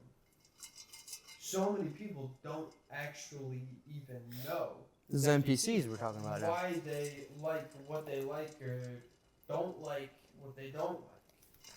It's because their favorite celebrity It's doesn't a like them. psychological hack, basically. They can't tell you fucking anything about the person, Mhm. but they hate them. Yeah. They would fucking go to a riot over Yeah. that, but they can't fucking tell you a single thing about it. So we had this conversation. Yeah, Yes, go ahead. I was gonna hop in there and basically say like, that's probably the main issue. I talked about the statistic about not wanting to date outside of your political ideology. The main issue is that people cannot come to grips with the fact that if you have a different political ideology, then you can still be a moral person, essentially, right? We want the Like, same living in result, the real different world. ways of Yeah, getting that's it. that's what's insane is that these people who are chronically online, Yes. all they will see is like, holy shit, these radical left-wing terrorists are just going around and they want the worst for everybody. And then if you're on my fucking algorithm, all you'll see is anyone who supports Trump supports tearing away 2-year-old kids from their mothers, and all they want to do is to fucking crush minorities underneath their boot. And I'm glad you brought it back And- to this because and I want let me finish up. I'll throw it back to you. One of the worst things I see, and it very much disheartened me. I don't know if I brought this up on the podcast or over text or call the other day. I was on some leftist video on TikTok, and it basically said like, it was calling for like a purple revolution, essentially, right? You mix red and blue, you get purple, right? So meet in the fucking middle. Let's not go along ideological lines. Let's come together. I will and- say we were the and let's- first ones to call for that. We did that back in April. So let's fucking come together. Our revolution. Let's fucking think about what's best for everyone. And I see everyone in the fucking comments saying, sorry, I cannot reconcile with fascists and racists.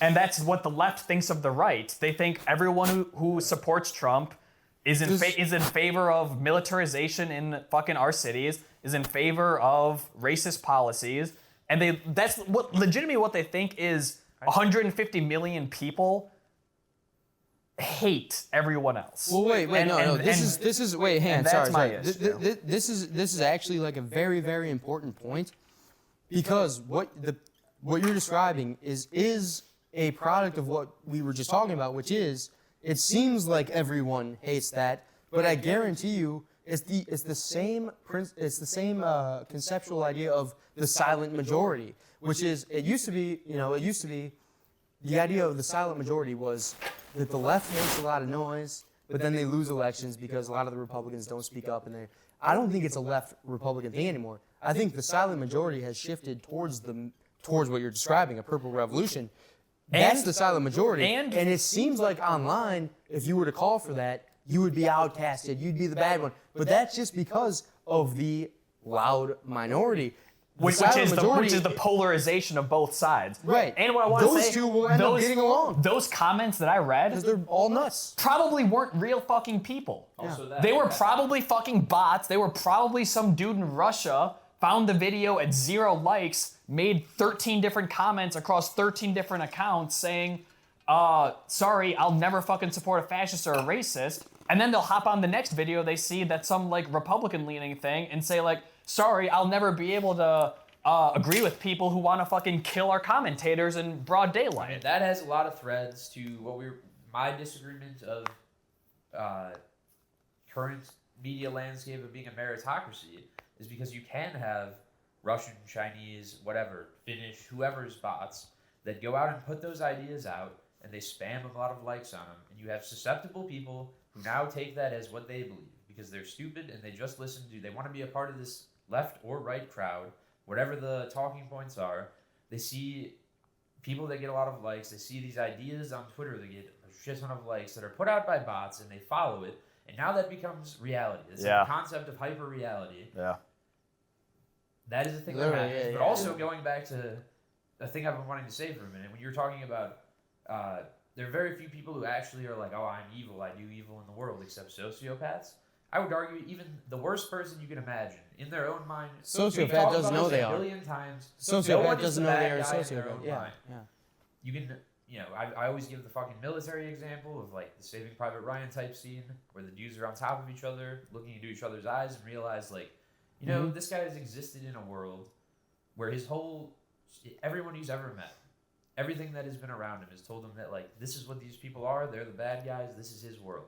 In his mind, he's the good guy fighting the bad guy, just like you're the good guy fighting the bad guy. Then you come face to face with another terrified, scared, shitless 21-year-old, and you realize, holy shit. Yeah. I mean, that's right. Kind of like Fury. You ever see that? Yeah. Where he was like a young Nazi, and he like sees him under the tank at the very end.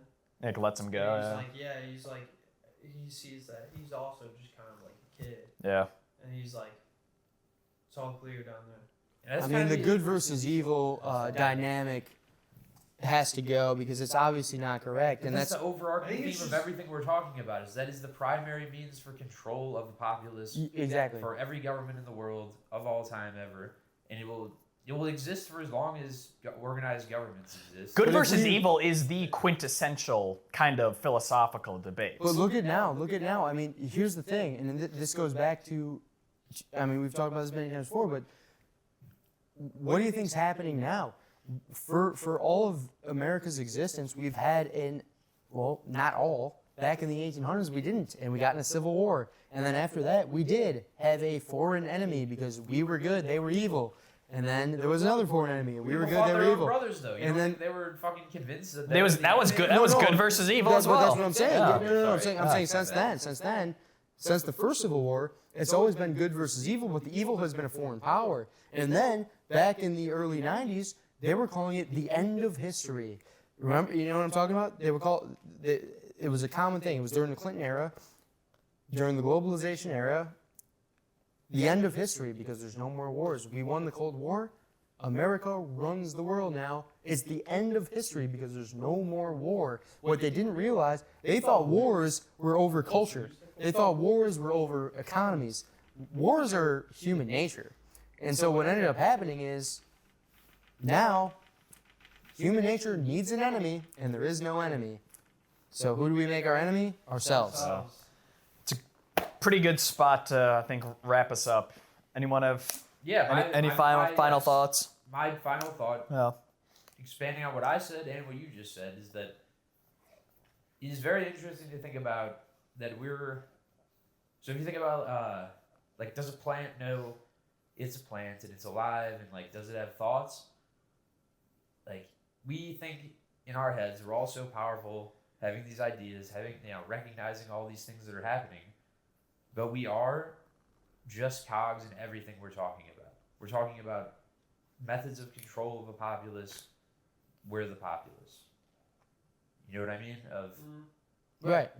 Is just, I don't know. It's very interesting to zoom out and be like, we don't fucking Yeah, matter. we We're- don't matter at all. and not We in don't a not in a control nihilistic way, Yeah. but and that's for me. I've told you this a million times. Why I choose to sometimes just like, I like to pay attention, but I also don't, because if I'm here for a very finite amount of time and I want to enjoy my time as much as possible, and learning about these things is sometimes troubling or causes you stress or not, doesn't make you feel good.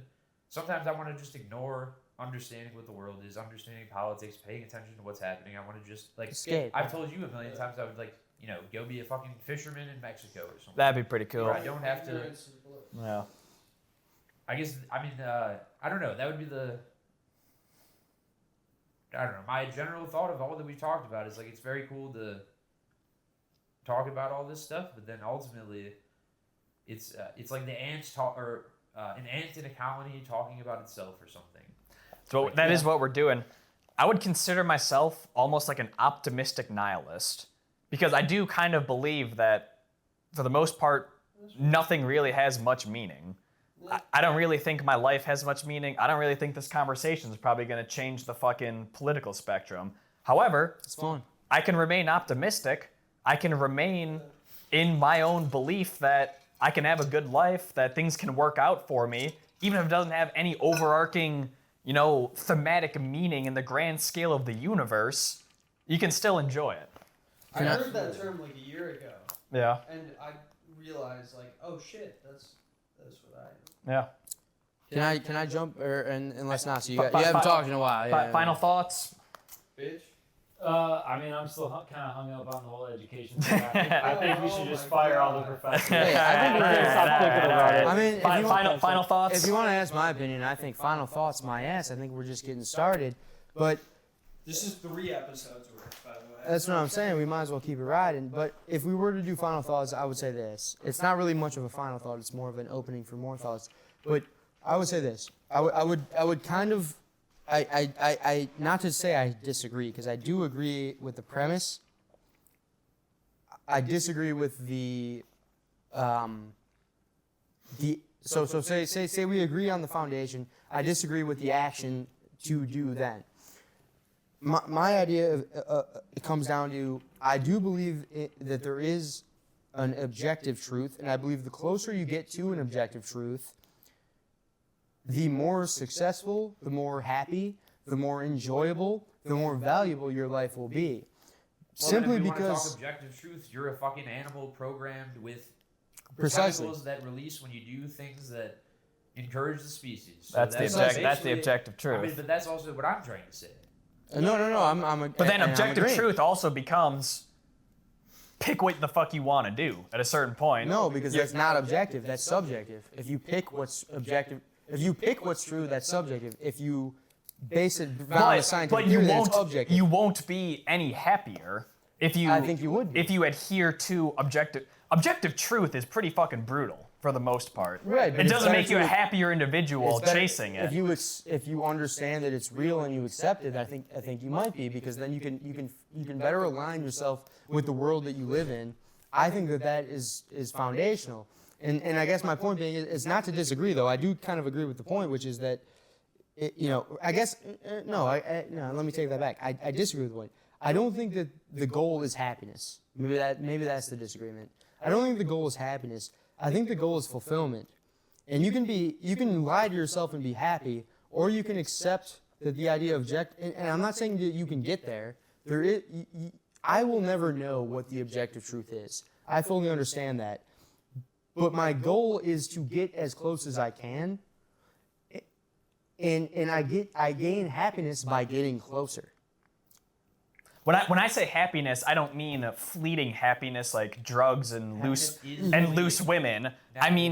No, happiness itself is fleeting. Is I would fleeting. agree, yeah. I mean fulfillment. You know, like almost just doing what you think is right, which is a subjective truth as opposed to an objective truth. Okay, so this is good. So let's not end quite yet because this is a great one. I would agree. I would think that there. Again. Okay, hang on. Let's actually. Unless we're really trying to. I think this is a great conversation. I think we should have this one. So what I mean by this is, I can think what I'm doing is right. If I believe in subjective truth, I don't need to think what I'm doing is right. I can say what I'm doing is right. I can justify everything that I'm doing as right. But if you don't feel it, it doesn't fucking matter. Yeah. Okay, You have to fundamentally feel it. If I feel as if I'm doing right, that means I am. I strongly But you disagree. can still be happy and fulfilled. It doesn't mean you're objectively right. Okay, Just like precisely. if I ignore the But word I of a can't. fisherman, it doesn't have to be right according to any like Full- objective yeah. reasoning. If it is the maximization of my short life, Why it's shouldn't my you do it? reality. Well, let's see. Well, hang on. Let's think about this. And I'm not going to say any specific policies. 100% hypothetical. If I were to misunderstand how the world works, and I were to feel as though I'm doing right because I helped 10 people I know, and I were to not recognize the fact that I actually, I were to vote on a policy and I was the only vote. And if I voted this one way, it would help 10 people that I know. And so I'd feel good about myself because I helped these 10 people and I don't understand the entire system. But what I don't realize is that I hurt 1,000 people that I don't know. Sure, I might feel happy, I might feel good, but once I learn that I hurt 1,000 people that I don't know, would you still feel good? But if you knew you were hurting 1,000 people, you wouldn't do it. And it's also so obfuscated from just like a regular human experience, which was what I was trying to Right, yeah. get at. I guess, but you can't decide whether you know or not. You know, No, you can't, but you can decide to be happy. right, I guess the same action wouldn't. If one person realizes they're killing 1,000 people and the other person doesn't, they're basing morality off of what makes them happy, whereas the other person is basing morality off of, well, I want to be as close to truth as possible. One person is happy because they don't understand truth. The other person is more happy because they do understand truth. And everyone else in the society might not understand So how do truth. we get to this? Because it doesn't relate to what I said. Well, what was it that you started with? All I said is, I guess most recently, that for optimization of my own time and my own life, sometimes I would like to just not actually exist within Society. what we consider society. Yeah, so just ignore all of it because we've said this back and forth before. Of like people get so upset about who gets elected president, and if they just ignored the next 4 years, most of their life would be exactly the same in their day-to-day life. They Yes. didn't go online. They didn't consume media. Right. No, Most yeah. things would be I guess exactly the same. it's My point was that sometimes I would like to just live a life that is completely devoid of all of this fucking shit, and just live a very simple life as if I was in the whatever era of just be it like I always say Mexican fisherman. I don't know why.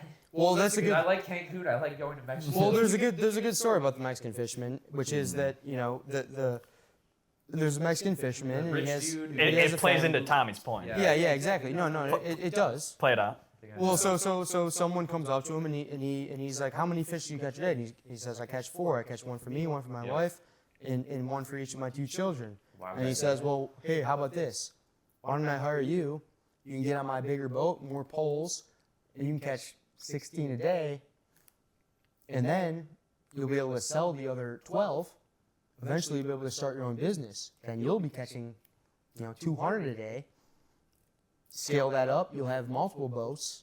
Now you're catching 200,000 a day. once you do that, you can invest into the entire economy. You can get capital gains. And you then get returns. why would I want to do that? And he goes, well, why would I want to do that? And he's, well, because at the end of the day, you won't have to work anymore, and you can enjoy time with your wife and kids. And he says, but I already enjoy time with. And that's Tommy's point. And I agree with that point, but I guess I'm looking at a little bit of a different angle, which is like, No, but that's not. That doesn't I'm have not to be disagreeing right with for that point. everyone. no, and I'm not even going on it from an. I encourage you to not build the company up, and I encourage you to spend time with your wife and kids. Like that's my whole point. But my point is not to say, well, here's my point. My point is not to say that guy who came in and asked you to join his company to make more money is not to say that that's an evil guy that should be punished No. by the monopoly on violence that we currently have. Because, I mean, that's what government is. It's a monopoly on violence. I don't think that guy should be punished by the monopoly on violence simply because he wants to catch more fish. No, but why? Yeah, why would he be? I don't know what we're talking about anymore. I only said that because we were talking about like happiness as a fleeting thing that doesn't exist, and it's like I 1,000,000% agree. People talk about like, oh, I want to, like their goal in life is to be happy. No one is happy as a permanent state. No, yeah, I'm agreeing You with can you live on a that. life that optimizes for the the most happy or fulfilling experiences, whatever eliminates the most negative ones, and that can be different for everyone, I guess, because like I know for a fact you enjoy following politics and talking about politics much more than me. Sometimes that causes me actual like negative, it decreases the quality of my life significantly.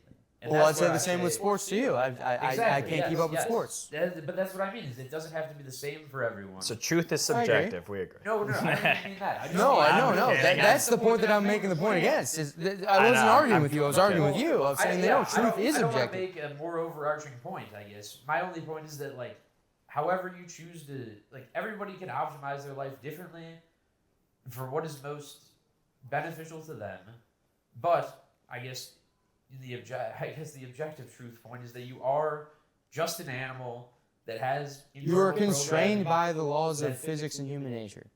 doing certain things gives you reward chemicals because you are built to feel that way. We create drugs that simulate them because that's the only other way to get it. Like if you go run on the treadmill, you'll get I don't know Endorphins. norepinephrine or something. Yes, you'll get endorphins for sure, neurotransmitters for sure. I was trying to think of the one, but and then we have drugs that replace that feeling instead of you having to go run or you having to do something that's productive in your life, whatever. Well, can I rephrase what I'm saying? I might be mistaken on my communication. What I'm trying to say is that if you live your life optimizing for happiness, you are prone to manipulation and propaganda easily. You know who? True. I Someone would who, say it's a benefit that is reserved for people who have already succeeded at the regular game. Someone who lives their life and optimizes for happiness is very easily persuaded to join the Nazi Party.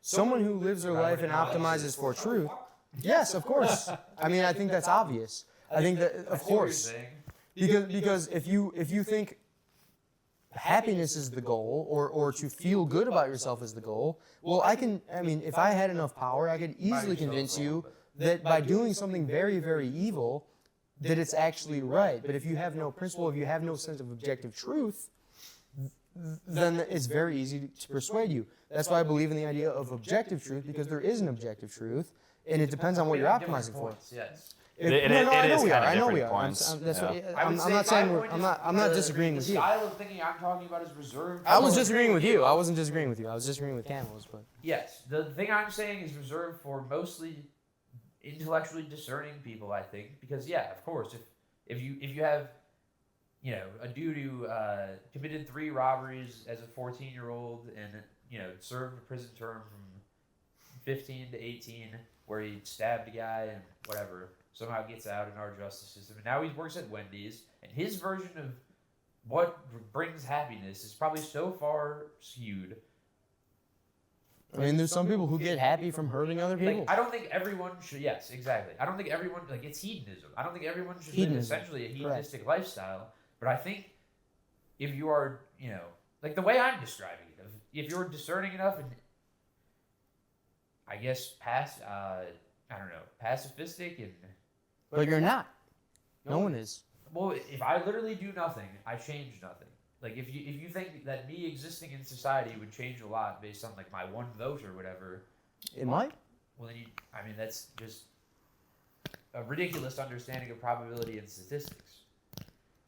It Someone say certainly can. someone say it's not certainly objective can. truth. Like if you added No, I would strongly. Well, sorry. Go ahead. no, all I was gonna say is if you added like a very like as small of a probabilistic change as you can imagine to a coin flipping heads or tails. You add Well, as small of an amount of weight that you can to a thing, because that's me in the voting system, me existing and doing anything. If I withdraw from that, the only change is like what I would have done, and what I would have done is so all that you microscopic could that have the done, change so it it's makes- everything. It No, I is just feel like the vote I would 100% pass. of your. So hang on. So all right. So all right, Camels. I see. You know, I'm gonna do a WWE I just move mean right the vote here. I would cast because I still exist. I still Camels, I exist hear you in talking over society. You're so let me and I'm not. I mean, I think I'm agreeing partially with you. I'm agreeing not at all with you on this. The idea that what you do doesn't matter, so we should just only Not what I'm optimize saying. for No, I'm not. That's not what I'm saying. I'm saying that's what you were saying. The idea that what we do doesn't matter, so I should optimize for my own happiness. How is that altruistic at all? That's non-altruistic. That's I the never opposite. said it was altruistic. No, I didn't say. I'm not putting words in your mouth. I know that's not what you said. But Trying. what I'm saying is this. What I'm saying is that if happiness isn't the goal, if fulfillment isn't the goal, in order to have fulfillment, you must have some type of principle of what is morally right and wrong. In order to have that principle, there must be some type of system to follow. Therefore, there must be some type of objective truth. You follow. I want to be fulfilled in life. Yeah. Yes, but I- fulfilled I- doesn't mean feel fulfilled. It means actually be fulfilled in the sense that I made the world better. And and this is where I was getting back to what you're saying. Right. Right, but this is what I'm saying. If the world is better because I was in it, or it's worse because I was in it, that's objectively right or wrong depending on what you optimize for. So if you optimize for You don't know. You don't know. You can't possibly know that what you're doing is making the world better or worse. well, what do you optimize for? Making the can. world. Oh wait, optimize for making the world a better place. You can't possibly know that your actions are making the world a better place. No. More specifically, like if you if you were to use a metric, you could. If I were to optimize for, But there's downstream effects. so say you were to look at big picture, if I were alive or versus if I were never alive, would there be more or less people? What kind of question is that? I mean, that's a foundational weird question. terms of- I think that's genuinely a good question. More or I mean, less people is a if very you weird optimize, I mean, if you very weird optimize, measurement, I mean. what do you optimize for? What is? That's I'm- the question. No one Yeah, I'm fucking giving knows. an answer. No one fucking knows what we're You don't think optimizing life? for. You don't think life is a good one? No, I guess a better point would be like if you invent the gun, and you're like, okay, this is very good because people can use it to defend themselves from bad people. Mhm. It seems like you have influenced society exclusively for the good at first, and then the down. I mean, this is a terrible example because it's No, it's not a bad example. It's so I agree with you. simplistic It's a good. and It's a obvious. good. Pretty good I think example. so. Like the downstream effects that you don't envision in your invention. It was not. Is that there was no wars for forever Well, because no, everyone it's had that, guns. It's that like a Because bad everyone guy had can nuclear get the weapons. gun and find a good guy on the street and just take all your stuff and then shoot you anyway. Well, you know, Like, that is an objectively bad thing you've added to society through your invention, even though it It's adds not a lot of objectively good. bad. It's not objectively It's bad. not objectively bad. No, for- because there hasn't been a major war in 80 years because we have no, nuclear but the weapons. thing I just said is objectively bad. No, it's not. well, you know the corny ass. It's quote not bad that if I had a Obama gun said? and I'm a crazy person and I find someone on the street and I you know what fucking it used shoot to them in be? the head and I steal all their stuff. You That's know not what it- bad. No, it's not bad at all because you know. No, Yeah. it's not. I mean, Yeah. it's obviously not. That is bad. No, it's That not. is bad. Wait. The What the fuck are invention. we talking about? Just killing a man. What he just I'm said. saying no, Finding a that's guy in the street, shooting him in the head. You're That's saying it's not- not objectively bad. That That's is not what inven- I'm talking about. I'm talking about the invention. See, this is a great I know. I'm symposium, by saying the way. that The individual invention act of the is gun, bad. the fact that everyone has It guns, doesn't is make not the bad. overall invention bad. That's not what I'm saying. I'm saying it can feel very. I'm not talking about an individual situation where someone who I'm doesn't giving you deserve an it gets individual killed. situation I'm talking about the collective. Collectively, no, it's not bad because you know what happens is Well, you can make that point after just thinking through what I'm saying. The whole I am point I'm thinking through what making you're is saying. I've already thought it through, and what I'm saying is that what it used to be was the biggest, toughest guy in the tribe gets to beat up, kill, and rape anyone he wants, and now there's an equalizer. No, it's not the case because I can shoot him right in the head well, because I have a gun. access. Because everyone has a So gun. you changed the metric. Instead of being the biggest and strongest, it's having the gun. That is being the biggest and strongest, and now you can't be bigger and stronger than me Exactly. because I have a gun, you have a gun, now we're I equal. have a bigger and stronger gun. And now we're equal in. It doesn't matter. You can kill somebody. So everyone has a gun. You can't kill them more. You kill them once. You can't kill them more. If everyone has a gun, you're an equalizer, and now you can engage in diplomacy. This is what nuclear weapons are. This is why we haven't had a war in 80 years. This is obvious. I understand what you're saying. Oppenheimer's quote, it's super gay. He was like, now I am death, destroyer of worlds. Gay. He said I'm super Savior gay of first. worlds. Savior of worlds. We haven't had a war. Thanks for tuning in, everyone. We haven't had a World War since. He said I'm super gay. We haven't had a World War since. He said As Oppenheimer once said, We haven't had a World War since. So. That is right. You're also the guy who said that. I'm gay ass. You made the opposite point earlier. But